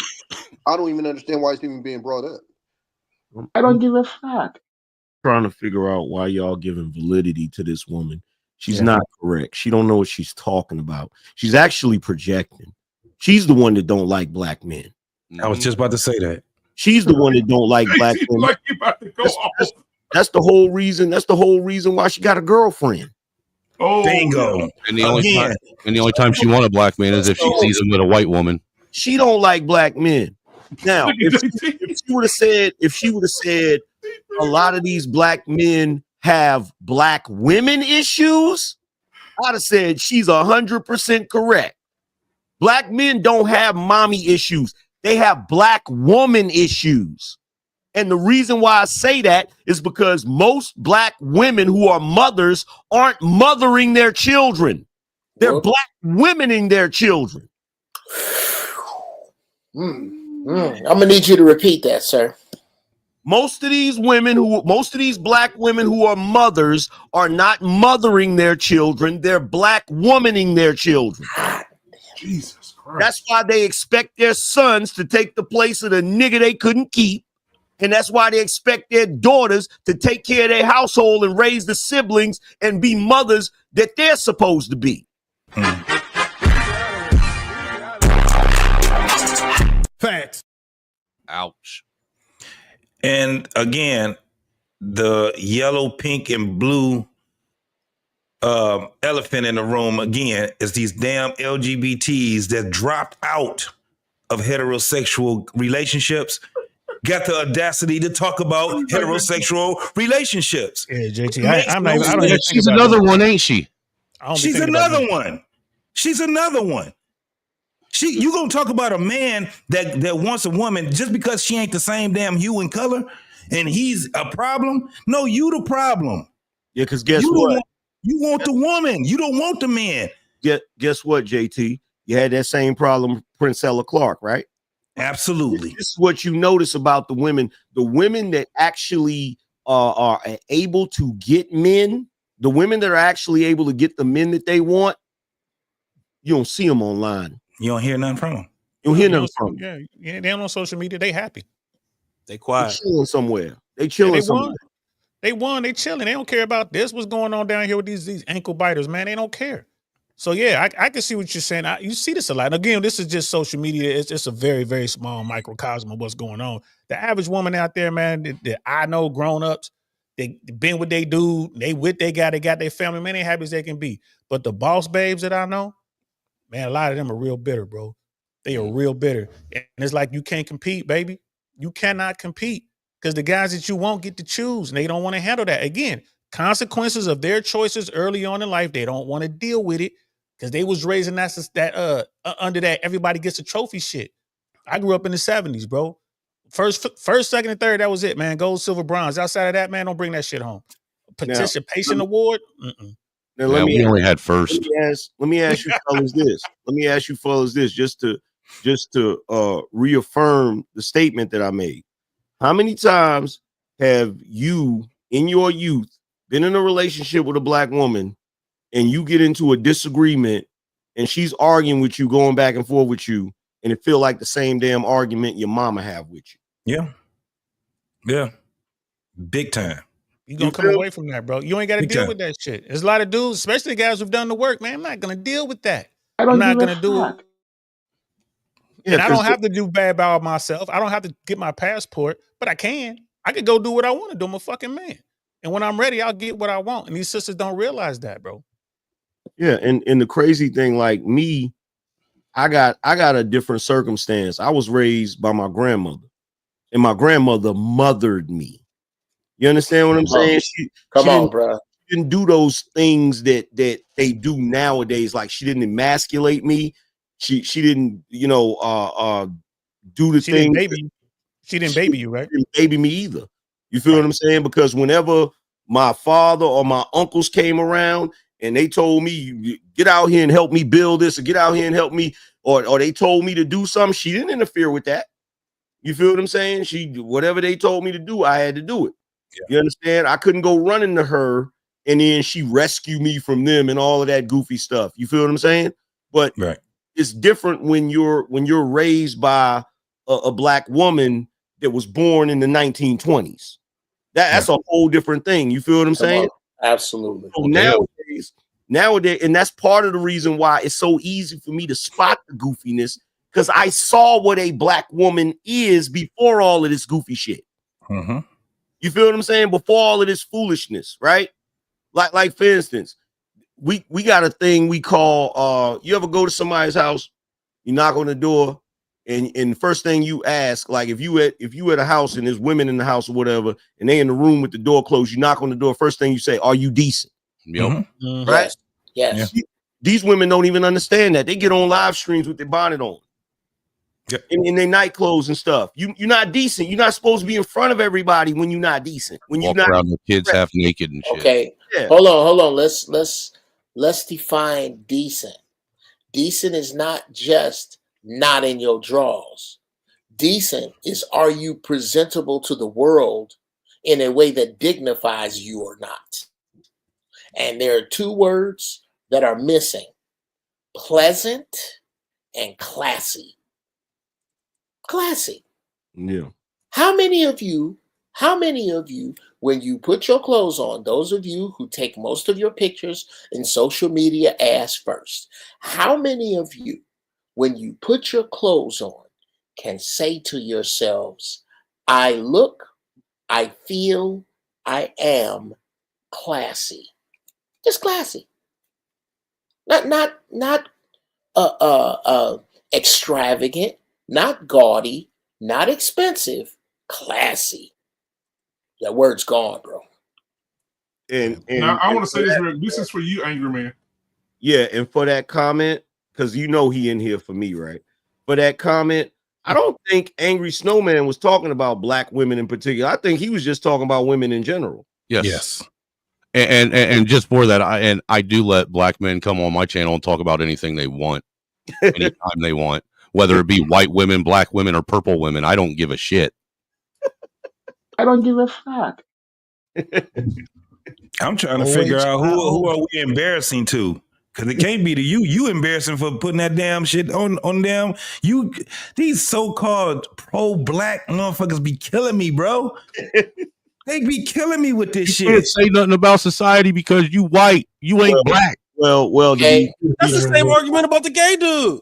Okay, no, it's not the same argument about the gay dude. Let me tell you something, Prototype. You was on a couple of panels with us when we ended up saying they don't want to talk to us. They want to talk at us. And we tried to allow, am I lying, black man? We tried to allow them to come. And what was they talking about? They was trying to be pro-black. You can't tell nobody about black family at all because you're the opposite of creating black families. Well, what are we talking about? Thing, JT, you gotta call a thing by its appropriate name. You gotta say pseudo pro-black. Pseudo pro-black. These new niggas ain't pro-black. They're not. They're pretending to be pro-black. They're not, because there's no way that you could be pro-black in this day and age and look at the community and think you got time to be commenting. You got work to do, Absolutely. bro. You got work to do, homie. You got a lot of work to do. Get off this damn panel talking that shit. Okay. But it's a lot of some good points being made about how to present yourself. You know, like we were talking. I share with everybody. I got a 16-year-old daughter. You know, and for the past 5 years, especially, is when the emphasis began.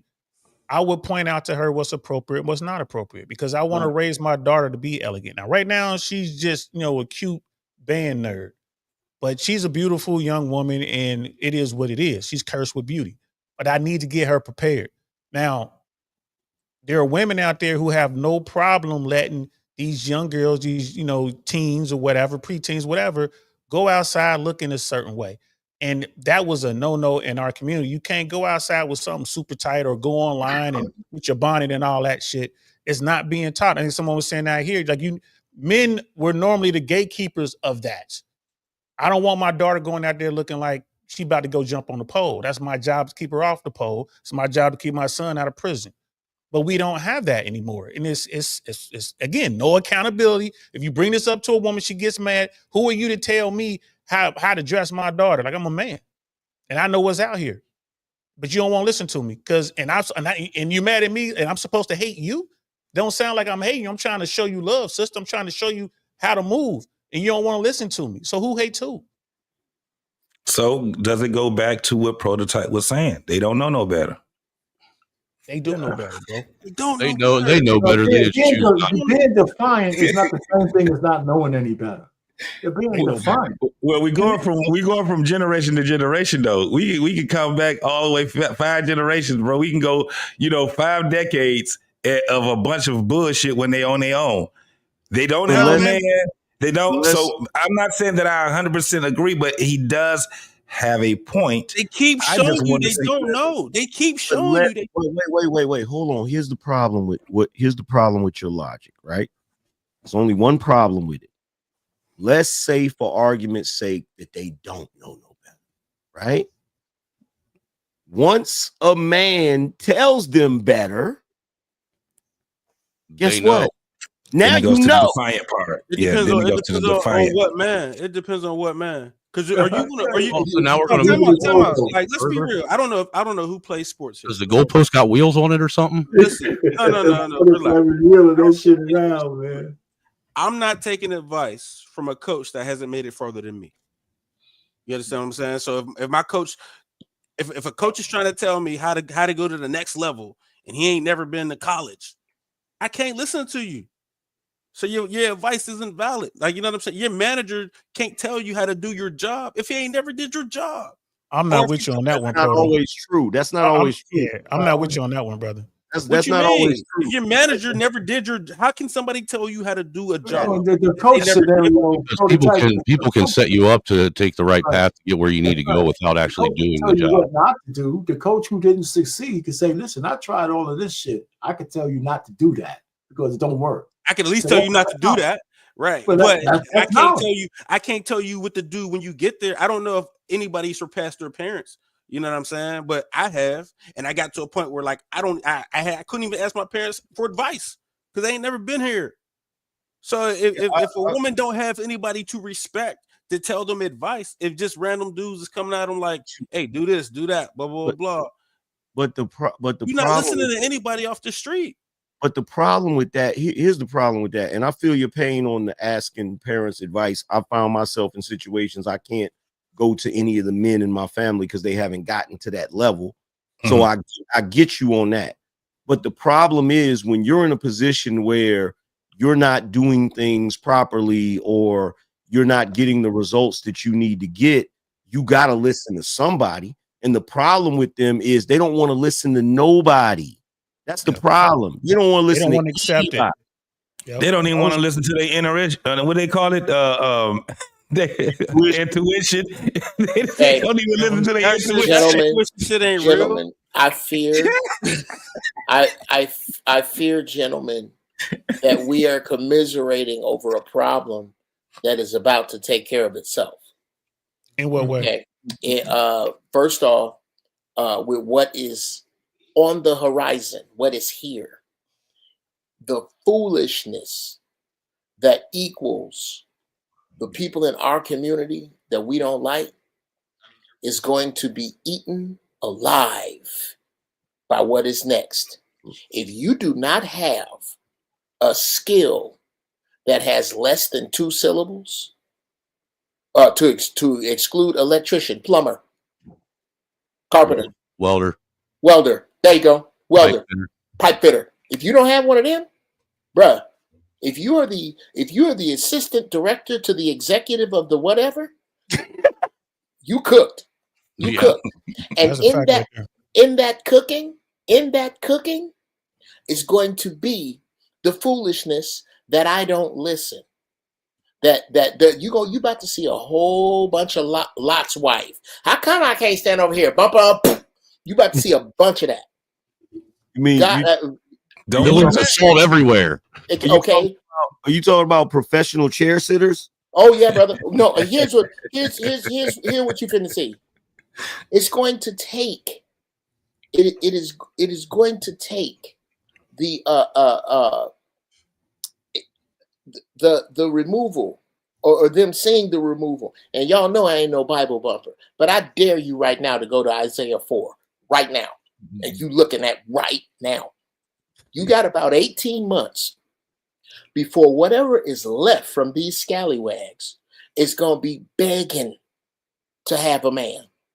Mm-hmm. Because the universe, let's take it out of God for a second. The universe has done away with the safety net. Oh, you can trick off your rent money if you want to, like you used to. Remember when people used to trick their rent money off because they wanted to go to All-Star Weekend and then take 2 months to make it up? Oh, you can't do that no more because gas is $5 a gallon. Rent $2,500. Brother, you can't. There's no room. The universe is taking away the safety net, and to drop it back over, God has. We've all heard this. Surely, goodness and mercy shall follow me all the days of my life, and I will dwell in the house of the Lord. Okay, I don't have anything to back this up other than my own belief. I believe that God has left His goodness, but He has taken His mercy, and He's not gonna suffer no fools no more. There will be no more suffering of fools from this point, from January 20th forward. There will be no more suffering of fools. You ain't going to have to worry about this. And this is because of, and I'll land the plane, this is tied in to the attack. This is why racism is just about useless. It's done what it needed to do. It made regular white people think that they were better than regular black people just long enough for the power elite not to need either of them. Facts. The power elite is not the power elite no longer needs common people. That's fact. There are cars that drive themselves, trucks that drive themselves. We are moving into an age where the only need for common people is the few the power elite need to serve. And in that, it's going to eat up all this bullshit. And then you're going to get the return of big mamas like Angry Man's grandmama, like my grandmama. These people in the middle, everybody born from 1946 forward, you're going to have to write off. And that's what it is. Nobody wants to be honest that you got to write these sisters, the funky ones in the chat. Keep with that attitude. God got something for you, and you know I'm right because I'm talking to your spirit. I'm not talking to that funky ass gutter snipe that's typing. I'm talking to the part of your intuition that either you're ignoring or is straight fucking trash. There is no third, because if you are so in tune with the universe, why does the wrong nigga keep getting the opportunity to fuck you? Damn. Look, because society doesn't hold her responsible for her poor decisions. So mad at the girl. Uncle Jeff, let me ask you a question. Uncle Jeff. Yes, sir. So are you saying, in a nutshell, that the party that started in the 70s is finally... Brother, the lights is on. Closing time. The credits are rolling. It's over. It's over. All that babyface talk. You know what the difference is between babyface and new songwriters? Babyface loved his mama because she didn't treat him like you treat your sons. Y'all treated these songwriters like this, and this is why this is where you get, you little funky ass bitch. I don't fuck with you. Yep. you little. How you think that dude feel about his mama? That dude don't love his mama because his mama act like your funky typing ass. That's why. Didn't Tupac call it? He said, or else they gonna hate the ladies that make the babies. Yes. You guys are pointing out. I'm not religious, man. I'm your friendly neighborhood heathen, but boy, oh boy, I'm with you on that. I might have to go open up that daggone book and have a peek. What would you say that was? Isaiah something? I might have to go okay, here you go, brother. Read the last half of Isaiah chapter 3. All right. That will define the woman we are talking about. Read the first part of Isaiah 4. And that's going to tell you what's finna happen to them. And we are standing on it right now. Standing on it, for sure. We stand on it. I dare you. Pull up another tab and Google Isaiah 4 and read it. You ain't got to dare me. I'm Damn it, you challenge me, and I accept that challenge, Jeff. Yeah, I'm gonna read it. Yeah, the last half. I'm gonna read it in plain English. I'm gonna get my plain English book too. I ain't gonna get the yes, one sir. in. Yes, sir. Yeah, I'm gonna get the plain not English. not the these and thous. The last half. Read the last half of Isaiah 3 and tell me that does not discuss the rutabaga gutter snipes that we are dealing with in the chat, the ones that we are discussing, and tell me that Isaiah 4 does not make sense with the overcrowding of the prison population, with the doing away with common people. What you think all these fires out here are about? What do you really think that's about? Regardless to whether there's a conspiracy or not, who you think gonna be able to rebuild out here on the most expensive real estate on the earth? The super wealthy. Course correction. It's a redistribution. Yes, and it's going to be entirely 1%ers out here. And I believe this about every city.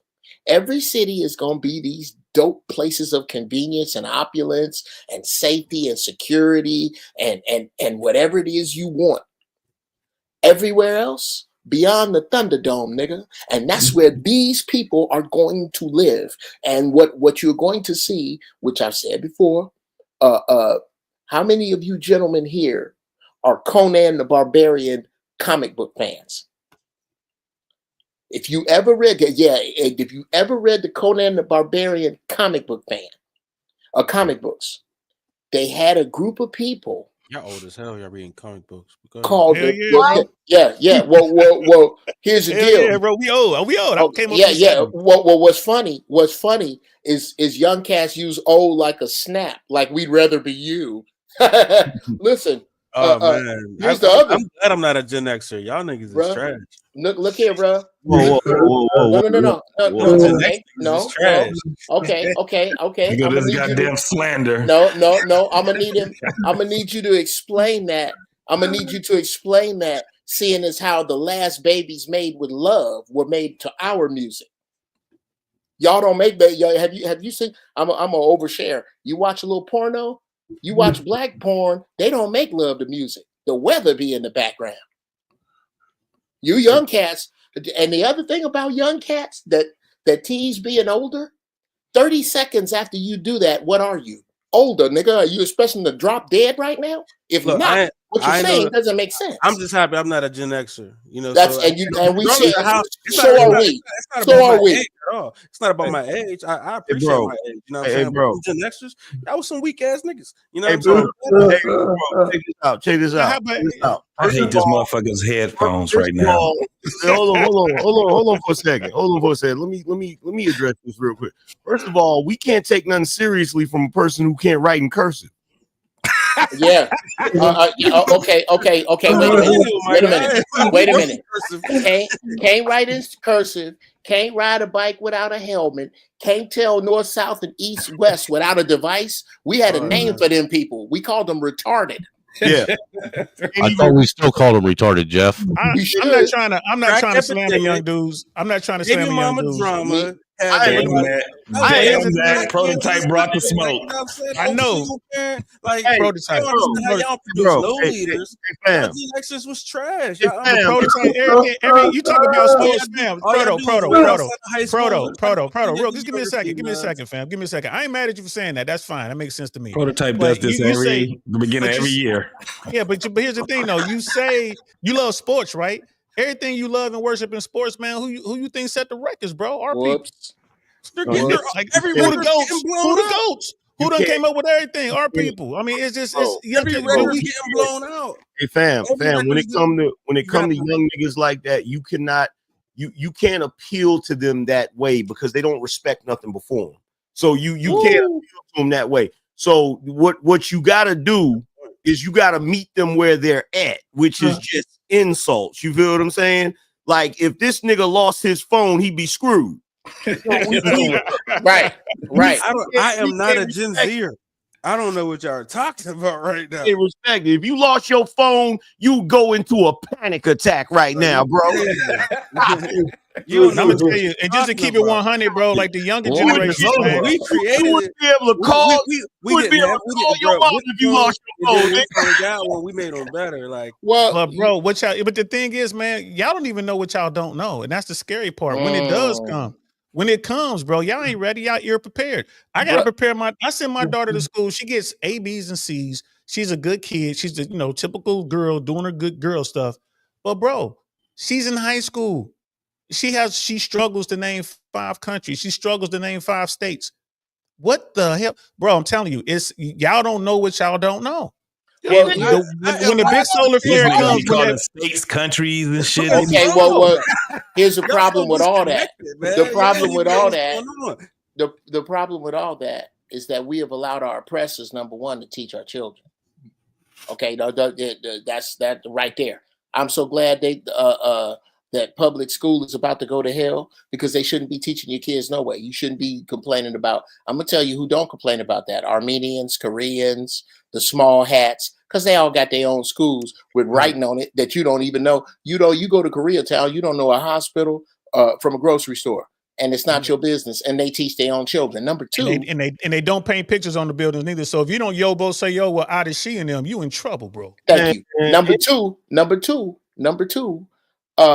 What you got to do is give credence to some of what Proto is saying, because they saw our generation fail them in real time, because somebody smoked the crack, somebody sold it, somebody died, somebody went to jail, and that was us. The problem becomes when you find brothers who have survived that, who did not go to jail, who do not have bullet holes, who do not live with their mama, that young cats just throw us over in with the crackheads and say all of y'all are trash. Now, I'm gonna say this, I'm gonna land the plane.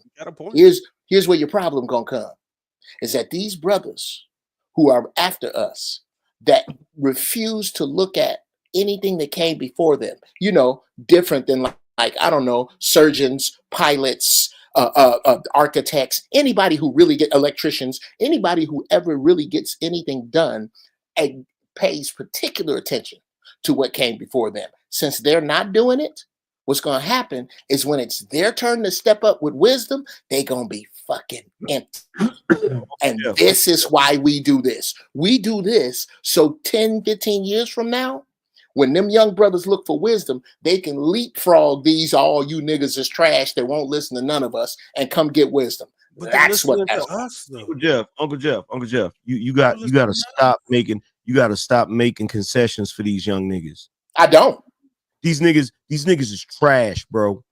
These niggas is trash, fam. They sit up here and talk crazy about Gen Xers, but the reality is their entire culture is the great value version of our culture. And all they are is angry. All they are is angry. See, like now. Hold on, angry man. I've just given Proto something else to latch on to help him and people in his mindset. I've been saying that. Okay. I applaud you, bro. I applaud you, bro. You know how much shit I take from these Gen X motherfuckers because I'm a baby boomer? I'm loving it. You old ass woman. Well, you get it. Hold on. Boomers are the ones that drop the bag. One might tell us. Hold on. Arpay, you don't even get in this conversation. No. Because the reason why he mad at Gen X's is because of you. Hold on. No, hold on. First of all, his ass is mad at Gen Xers for what boomers did. He just don't know no better because these young niggas don't read. He just admitted he don't read comic books. That's why they call us Gen Xers boomers when we're not boomers. Yeah. So check this out. The reason why I was able to read at such a good level in school is because I read comic books. because they don't write comic books for children. They write them for grown people. That was the only vacation we went on too. Number two, you talking about Gen X is trash. Bruh, my cartoons had a message at the end of it. Y'all niggas cartoons teach y'all to be fruity like SpongeBob and shit. That is not all the anime is a bunch of cross-dressing dudes and shit. Y'all so disconnected. We are Y'all don't the know greatest generation. We are the greatest generation. Period. Yes, we are. Bad leaders. Y'all Angry man. Angry man. This is their generation. Don't want to do it on their own. A lot of them have to do it on their own. That's their generation. That's a Z. I ain't no millennial. Okay. So hold on, real quick, fellas, as I can. I just seriously, I'm a retired air traffic controller, right? I grew up in Cincinnati, Ohio, man. I came out of what I came out of. I know about Cincinnati. I grew up in Ohio. Yeah, bro. Ain't nothing like that nasty natty, baby. I grew up in Lima. Oh, that's what's up. So that's what's up, bro. So here's the thing. I managed to get to where I am. I ain't gonna lie to you, bro. I broke the fucking matrix, solved the code somehow. I don't know how I did. Every now and then I look around like, how the fuck did I get here? I really don't know. But what I'm trying to do now is get as many people as I can with the federal government under their air traffic control program, right? And you don't even have to go to college.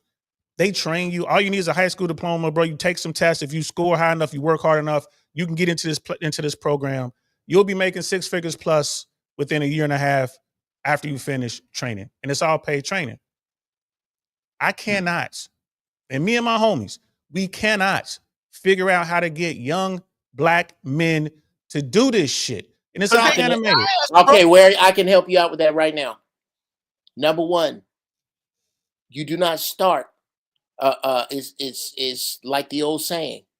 If you push your car off the freeway, you'll get somebody to help you faster than you will if you just sit there with a flat. Don't start with dudes that's at zero. Go to a mosque in Cincinnati. Find some young brothers that have figured out that maybe, just maybe, and I'm not a Muslim, but maybe, just maybe, this ain't the way to go. I'm trying enough with my life to wash my ass, cut my hair, and wear a suit. That dude right there, I bet you're going to have more success with that dude. You got to start with a dude who's already started. Trying to get a nigga up off the couch that's eating Captain Crunch at 2 p.m. and playing PlayStation, and then when his girl's car pull up in the driveway, he jump up and act like he vacuuming. No, that guy is not gonna cut it from the giddy up. There are certain people, brother. I'm sorry. There are certain people that are going to be and deserve to be marched to the edge of the earth and kick the sweet fuck off. And you're not going to save them. You're wasting your time. We put the information out there and, we've changed lives. We've changed a bunch of lives already. I just wish it was more brothers that look like me. But it is what it is. Anyone who comes for the help, I'm going to give them the game. I'm going to give them the game because the people who brought me on, right? Baby boomers, that's who put me on. That's who pulled me out. The last great generation. And they told me, millennials. And they told me, they said, listen, you don't owe us nothing, but when it's time, you need to get other people in. That's what you owe us. You got to reach down and pull up who you can. And that's what I'm doing. And it's sad. I'm trying to tell you, you wasting. It's where you reaching, brother. No. I'm not. I just put it out there. I'm not. I said I wish that more guys look like me would take advantage. I've given up on going to people's houses. I can't tell you how many houses we done went to trying to talk to people, getting younger people and saying, well, but a lot of them was their parents, their moms. Black people can't get a job like that. I'm retired. You want to hear my voice? You want to see a movie with me in it? I'm a retired air traffic controller. Look at this. I did it. I'm telling you, we can get him in. And they're like, no. I gave up. Check this out, bro. I noticed you got a poster on your wall of Snatch, right? Yeah. So here's how you put this in. This is how you personify this. Gen X is like Turkish in that movie. This new generation is like his sidekick Tommy. Yeah. You feel me? I get it. I do. Like now that does make sense. They don't know what they don't know. You understand what I'm saying? And they quick to tell somebody that, see, here's the thing. Even though Gen Xers didn't like the way boomers moved, right? When we were young, we didn't say the boomers were trash. It's facts. But they wasn't. There were things. See, you don't even know what you're talking about, bro. Wow. You don't even know what you're talking about. You have no idea what you're talking about. None. A lot of our what makes boomers trash? A lot of our we can go through the whole 80s on why a lot of our problems as a black community started with the boomer generation. That's our pain, present company accepted. Our pain is the exception to that. I'm gonna give you credit, bro, because you did what you were supposed to do. But half of us did. There were 70 million boomers. You're only telling half of the story. That's my point. We're like, at least it was married, man. The problems with the black community start with the nuclear family. At least the boomers was married. Y'all Gen Xers just stop getting married. Do you know how many boomers got divorced? Do you know how many boomer men? Do you know how many boomer men said, "Hey, I'm going to the store and get some cigarettes," and never came back? That's a fact. Papa was a Rolling Stone, goddamn. You look, only half of them angry man. The rest of us stayed. Bro, no, listen. Here's the thing amongst us Gen Xers, and I can say this because I experienced it. I watched it all around me. Regardless of whether dudes had kids out of wedlock or not, as Gen Xers, you know what all of them brothers used to say? I'm gonna make sure I'm in my child's life. And the reason why Gen Xers used to say that shit is because there was so many Gen Xers that grew up without their pops. Earlier in this show, we were talking about millennials. You're talking about millennials. Hold on. No, he's not. No, he's not. No, I'm not. How do you know? Okay, wait. Whoa. Clip, man. It started with y'all. Okay, wait a minute. Angry man. Who was you born, Proto? 83. Okay. Oh my God. Damn. Yo, hold on. No, stop. We gotta address this. No. If you was born in 83, you may as well be a damn Gen Xer, bro. Yes. Yo, old ass. This old young nigga. This old ass young nigga. Cut it out, bro. You 5 years older than me. I mean, younger than me, bro. Cut it out. Get the fuck out of here. He was sitting there talking, no, you are over here. Get your ass on this side right here. Y'all sitting here talking that crazy shit. Old nigga. Self-hate. Proto with all that goddamn self-hate over there, bro. You mad at yourself, man. Welcome. You in the click, yourself. Mad at yourself. You know, one of the things, angry man, a fair amount of Gen Xers are kids of the silent generation as well. You guys got to realize that. Yeah. You said the silent generation. I didn't hear what you said. A fair amount of Gen Xers have parents that are from the silent generation, and that's why a lot of us Gen Xers got some damn sense. Okay. Okay. I need you. I need you to disqualify what I'm saying. If the boomers are the shit, the baby boom came from 1946, right? Which is when the brothers came home from the war. Feminism hit right in the middle of those women turning 21 who put the fathers out of the house in order to get money from the government. I'm gonna need you to undo that in order for them to be this wonderful group of people you're discussing. Did that not happen? Did I miss that? Am I? Yeah, you listen. Here's a couple of things you're missing, though, Jeff. Okay, because what you said is true, but you got to also remember that the pill came in 1960. Yes. Well, hold on. You got to let me say this. A fair amount of the women who put the man out of the house were also from the silent generation. They were 30-something years old. Mm-hmm. They weren't just 21.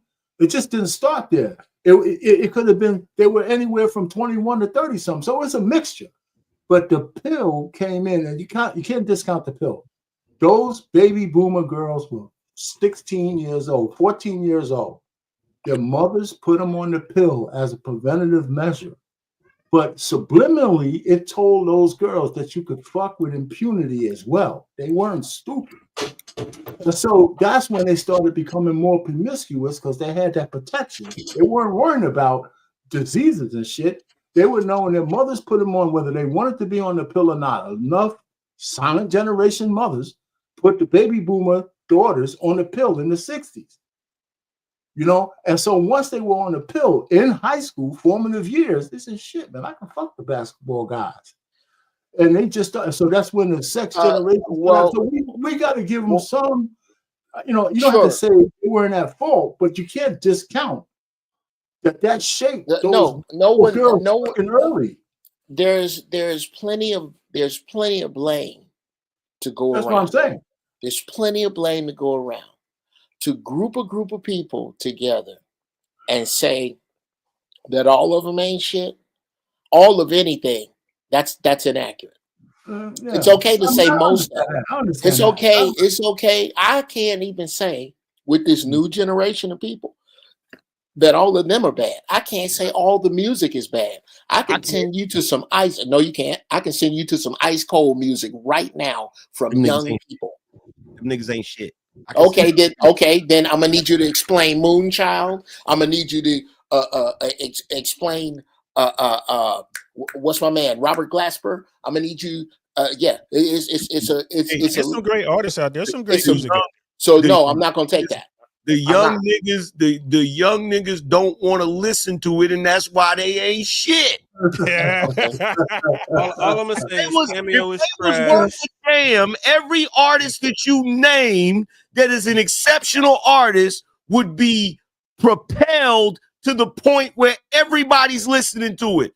These young niggas ain't shit, and I mean that from the bottom of my heart. They are a microwave generation, a instant gratification generation. They think everything has to be about their feelings. They don't want no criticisms, and they're basically the boomers 2.0.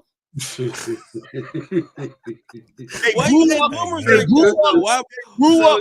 grew up with the internet. Hold on. They grew up with the internet the same way the boomers grew up with TV. The boomers were the first to get TV. The boomers had lead in their damn paint. It was eating paint chips and shit. Boomers was the first generation on Similac. They crazy. And now the new generation is just like them. You feel me?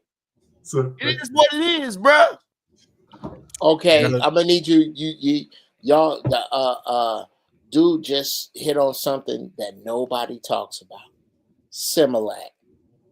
Before y'all get into that, Brother Jeff, I gotta go, fellas. This was amazing. Appreciate y'all having me on. Shout out to all y'all, man. And to you young niggas, man, pick up a fucking book. I didn't read He-Man, but I read ElfQuest. All fucking 3 books. It was amazing. But DL, do you have information, DL, to put in the back chat or something about what you was talking about? Yeah, on my channel. I really want to know podcast. I got videos on how to be an air traffic controller, how to, it's 3 videos that I'm always putting, and we walk you through it. It's me and my homeboy. We walk you through it. This is how you apply. You do it all on your computer for you young motherfuckers. You ain't gotta go nowhere. You do it all on your computer. We show you how to do it. We walk you through the steps, and then I also put my Instagram, which is I really want to know podcast, all one word. On Instagram, or you can just type in Don Lewis, it'll come up, and you can hit me up. We've got, dude, I've had at least half a dozen or so strangers, people I ain't never met in my life, thanking me. Hey, I watched your video. I followed all the instructions, and I'm in the academy now. Another guy, like I just graduated from the academy. One of my homeboys was out here. A young white dude was digging ditches, putting in ACs and stuff like that. I'm down here in Florida, and I'm in Central Florida. We got him out of that now, man. He's the air traffic controller now. We got him working as an air traffic controller. He just certified on his first position. That guy's like right at 6 figures now. So I'm really proud of what we're doing. I'm going to continue to do it as long as the government is hiring air traffic controllers. Got it. Yeah, until computers take that job over. It's going to be a while, but yeah, AI can do it, but it's really difficult. Because we teach kids how to code, so that's what we do. That's what's up. And it's really, AI is going to be you need you need self-aware computers to do air traffic control, unless they change the way we do air traffic control in America. That would take hours to explain, but AI will be able to do it one day, but it's too expensive right now. Mm-hmm. So I appreciate you, brothers. Most definitely. All right, ADL. Hey man, them Detroit Lions, man. See y'all next year, bro. You know what I mean? So the Lions and the Bengals, we watching these games. We at home watching these games. Absolutely, bro. Next year. Next year. All right, fellas. Peace. Oh, wait a minute. What happened? What happened with the Detroit Lions? We ain't talking about that. No. They end up like the Dallas Cowboys next year. Okay. Well, here's the problem, Ekene. Here's the problem, Arpain, Proto. There's somebody else on this panel that when I said before the Detroit Lions go to the Super Bowl, you will see actual Lions playing for the. Yeah, Jeff would not be with us anymore, folks. That's it for Jeff.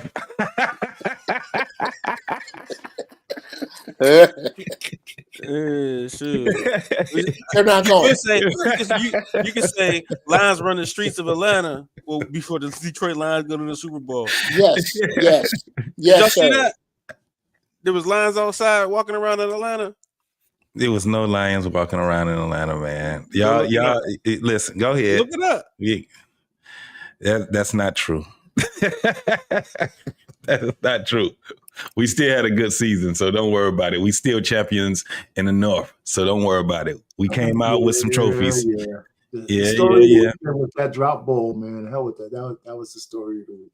Yeah. Okay. Well, it is what it is. Pack of lions running around the streets of Atlanta. There we go. That's a yes. I'm looking at them right now. And you know where they were on their way to? Detroit. They were trying to help them out. Let me tell you something. Them motherfuckers in DC, they wasn't out there trying to taunt us in Detroit, though. They got their ass at the hotel, got off the hotel, went to the airport, and took their ass silently back home. They're gonna get hurt, JT. They're gonna get hurt. Yeah, they didn't want it. It was some smoke in the city. Well, Detroit. Definitely, man. It is what it is, man. I appreciate most definitely, man. You got any last words there, man? He's gone. Yeah. So, yeah, man. I think we done emptied the clip, man. We done emptied out the clip. Absolutely. All right, Jeff, you got any things you want to say, man? Don't mention Detroit though. Just okay, yeah.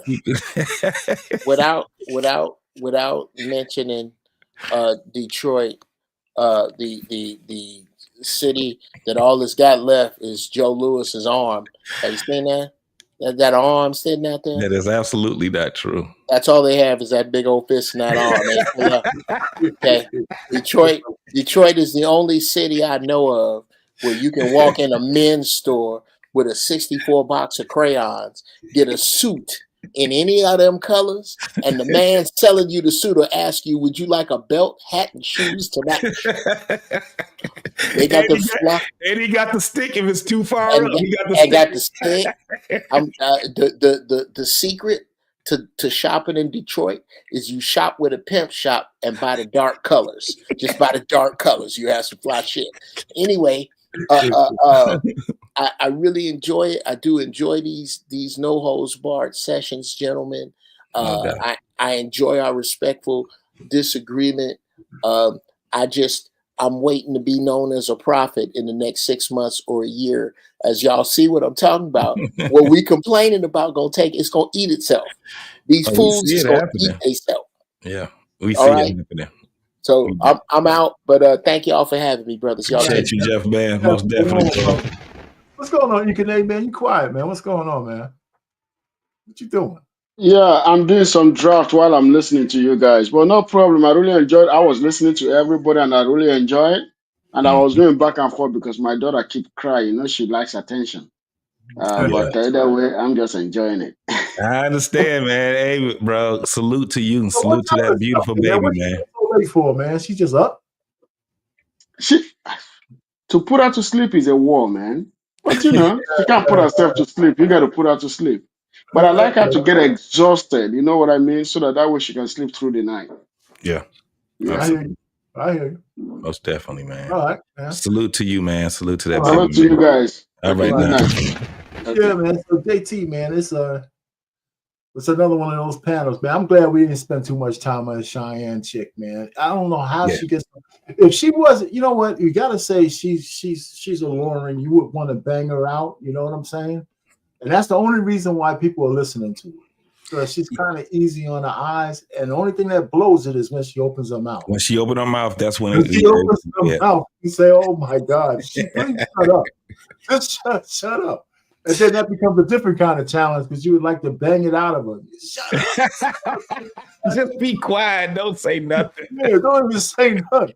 And, so I mean, she make you want to just go, that old primal man, just to kind of knock it out of her. Just shut up. I mean, I still, the first time I saw her was she was interviewing Cam Newton. Mm-hmm. Her tits are out, almost busting out of that dress she had on, and she's telling him how to be a man. Yeah. And he's never been the same since that, by the way. Mm-hmm.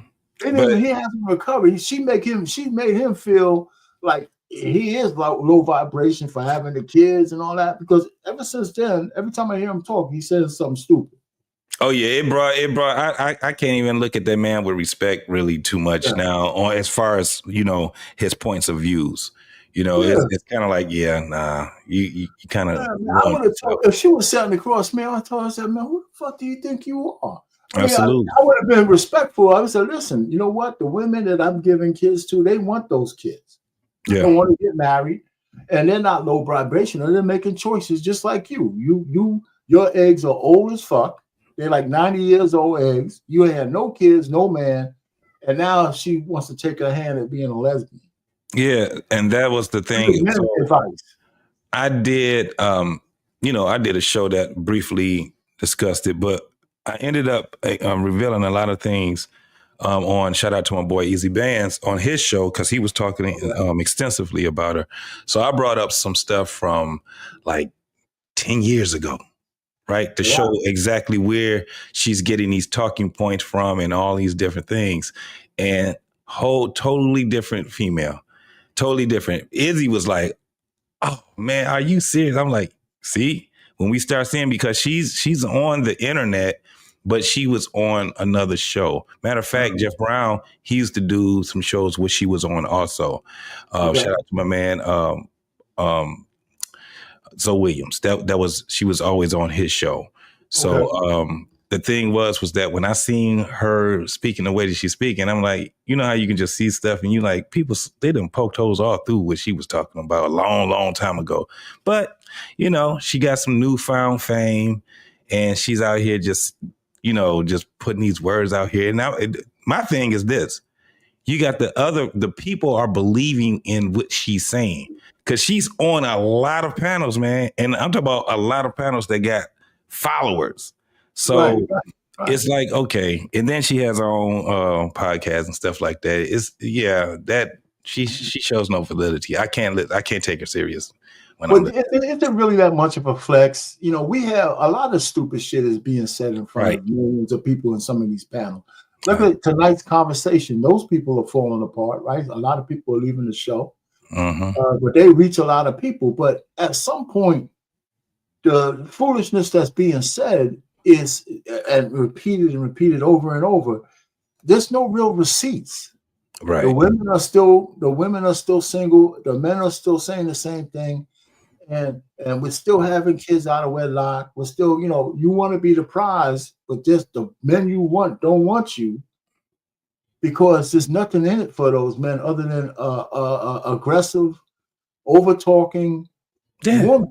And nobody wants that. If I have a choice, if you have a choice and you do your shit, you have a choice of women, you're not going to pick a woman that you got to go battle with every night. Absolutely. I don't care how pretty she is. You're just not going to do it. Once you get used to being in a relationship anyway, you got to start doing the work anyway. And I don't know any man that's just going to sit there and just for year after year take that type of a woman. You know what I'm saying? Unless they really needed her, they need a place to stay or something like that. But when you talk about somebody that's worth their salt, it's not going to happen. It's not going to happen. It ain't going to happen, man. So, I mean, we so it's just a perpetuation of the same thing. I just think that, and this is fun. I'm going to make this connection. I don't know if you're in a rush, but go ahead. I'm going to make this connection. The same thing that has gotten Trump elected is the same kind of thought process going through the whole country in a lot of different levels. Because, and when I'm saying that, people are starting to think differently, right? Mm-hmm. It's funny that maybe a month, maybe 6 months before the election season got hot, mm-hmm. people were getting fired for the same thing he just wrote the executive order on. Right. Right. You know what I'm saying? Yep. You know, and we're talking about that child support thing. He's saying shit that men have been thinking about. And I think this is one of the reasons why black women hate Trump. You know why? Because he's a man that personifies a man that will not bend to no fucking matriarch. Right. Right. I No, agree. he ain't, you know, and the black man is, unfortunately, and we have to come out of the matrix as a black man, because just like you and me, we all have been under that umbrella. Absolutely. And we had to break out of that shit to become men. Yeah. And we had to recognize that we needed to do it. For you, it was probably the army that got you there, getting into the service. Mm-hmm. For me, it was leaving my house to go to college and joining the frat, being around a whole bunch of crazy ass men. But some of those men were in grad school, doctors, lawyers, doing shit. Some had families, some had. So I learned. I said, man, you know, this is how men move. Yeah. You know, you have to learn that. And if you don't ever get that, you know, so I see that's just a part of it. The inauguration and the fact that the only people who hated everything about Trump is the mostly black women. Yeah. They're all over the place. Yeah. And I'm trying to find what the fuck did he do to y'all?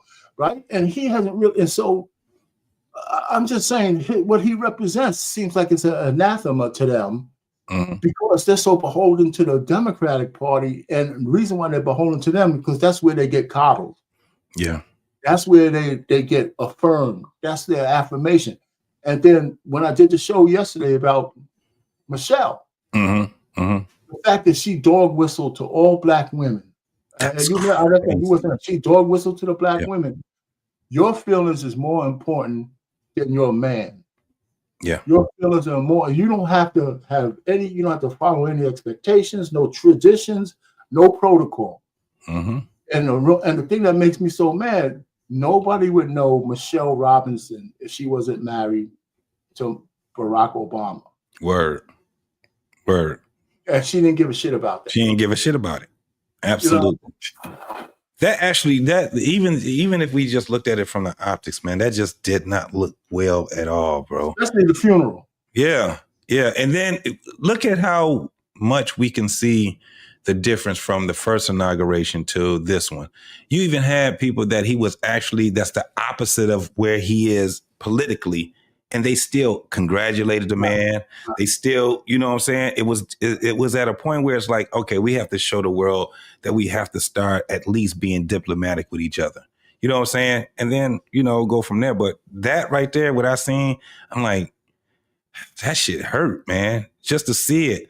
To see that man walking by himself. Yeah, man. Everybody else's wife showed up. And oh man, that looked bad, bro. That looked bad. It didn't look good at all, man. Most definitely. But yeah, man, you got anything else, brother? Oh, you muted. No, we could, you know, I just wanted to get that out, man. Absolutely. Man.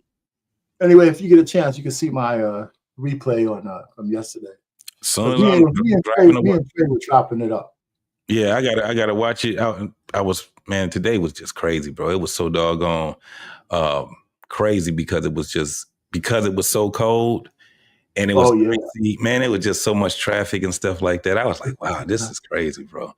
But you had to go to work. You're not working on. You retired, right? I'm not retired yet. I'm almost there. Are you still working? But no, I'm still working. Yeah. I'm down here. I went outside. I had to pick up a package at the front door. Look, you know what's crazy?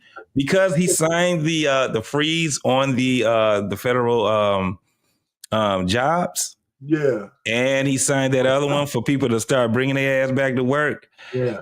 It's crazy because I'm like, cool. Right? Because I was the one that was like, I was one of the guys that was like, nah, I like going to work. You know what I'm saying? I don't like being at home like that because it makes you complacent, especially the type of job I have. So So it's just a bunch of people, man, because there was just so many people working from home. They pissed off right now. They pissed off like hell. You want that job? Get your ass out there. You better get out there, because guess what? We put the freeze on it too. So it's crazy now. And I've seen people.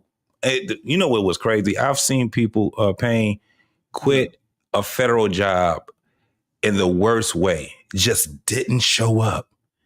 They just didn't tell them, thank you for the opportunity. I'm giving, 2 weeks or a month, or I'm not coming in tomorrow, whatever. They didn't even do that. And I'm like, do you understand what you did? And these are mostly young folks that do stuff like that, man. I'm like, y'all don't really, really understand. When you get a job like that, do you know how hard it is to get fired? Yeah. Let alone, you know what I'm saying? And I was like, all right. Well. The federal government is one of the last places where you could work for 30 years in a job. Move up and find different things to do that will train you, get free education. All of that. The leave policies are real liberal. You don't even have the training. And there's so many people in these federal jobs that don't even know what the hell they're doing. Yeah. Yeah. I know. Man, but anyhow, man, listen, man, it was a good one. So absolutely, man. Absolutely. I appreciate all right, it. brother.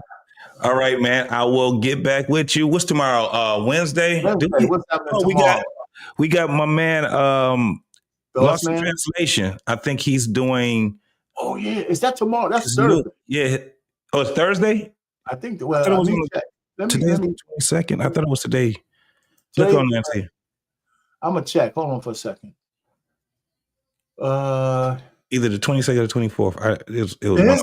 He's on the 23rd. Oh, that's Thursday. That's Thursday. Yeah. Right. So Thursday. Tomorrow, I believe, is Boss Man. Yeah, Boss Man. Boss Man is doing his. Yeah. Absolutely. Yeah, I think he's doing something on Christianity. Boss Man? Yeah, it's up to 22nd, right? Just today. Yes. Right? Yes. Yes. So yeah, it's a religiosity or something conundrum. Part one, Christianity, something like that. Yeah, man. If you guys get a chance tomorrow, is it 9:30 or 9 o'clock that he's doing it? I think it's 9:30. It's 9:45 p.m. And that's 8:45 Central. Yeah, it's 8:45 Central. Yeah. All right.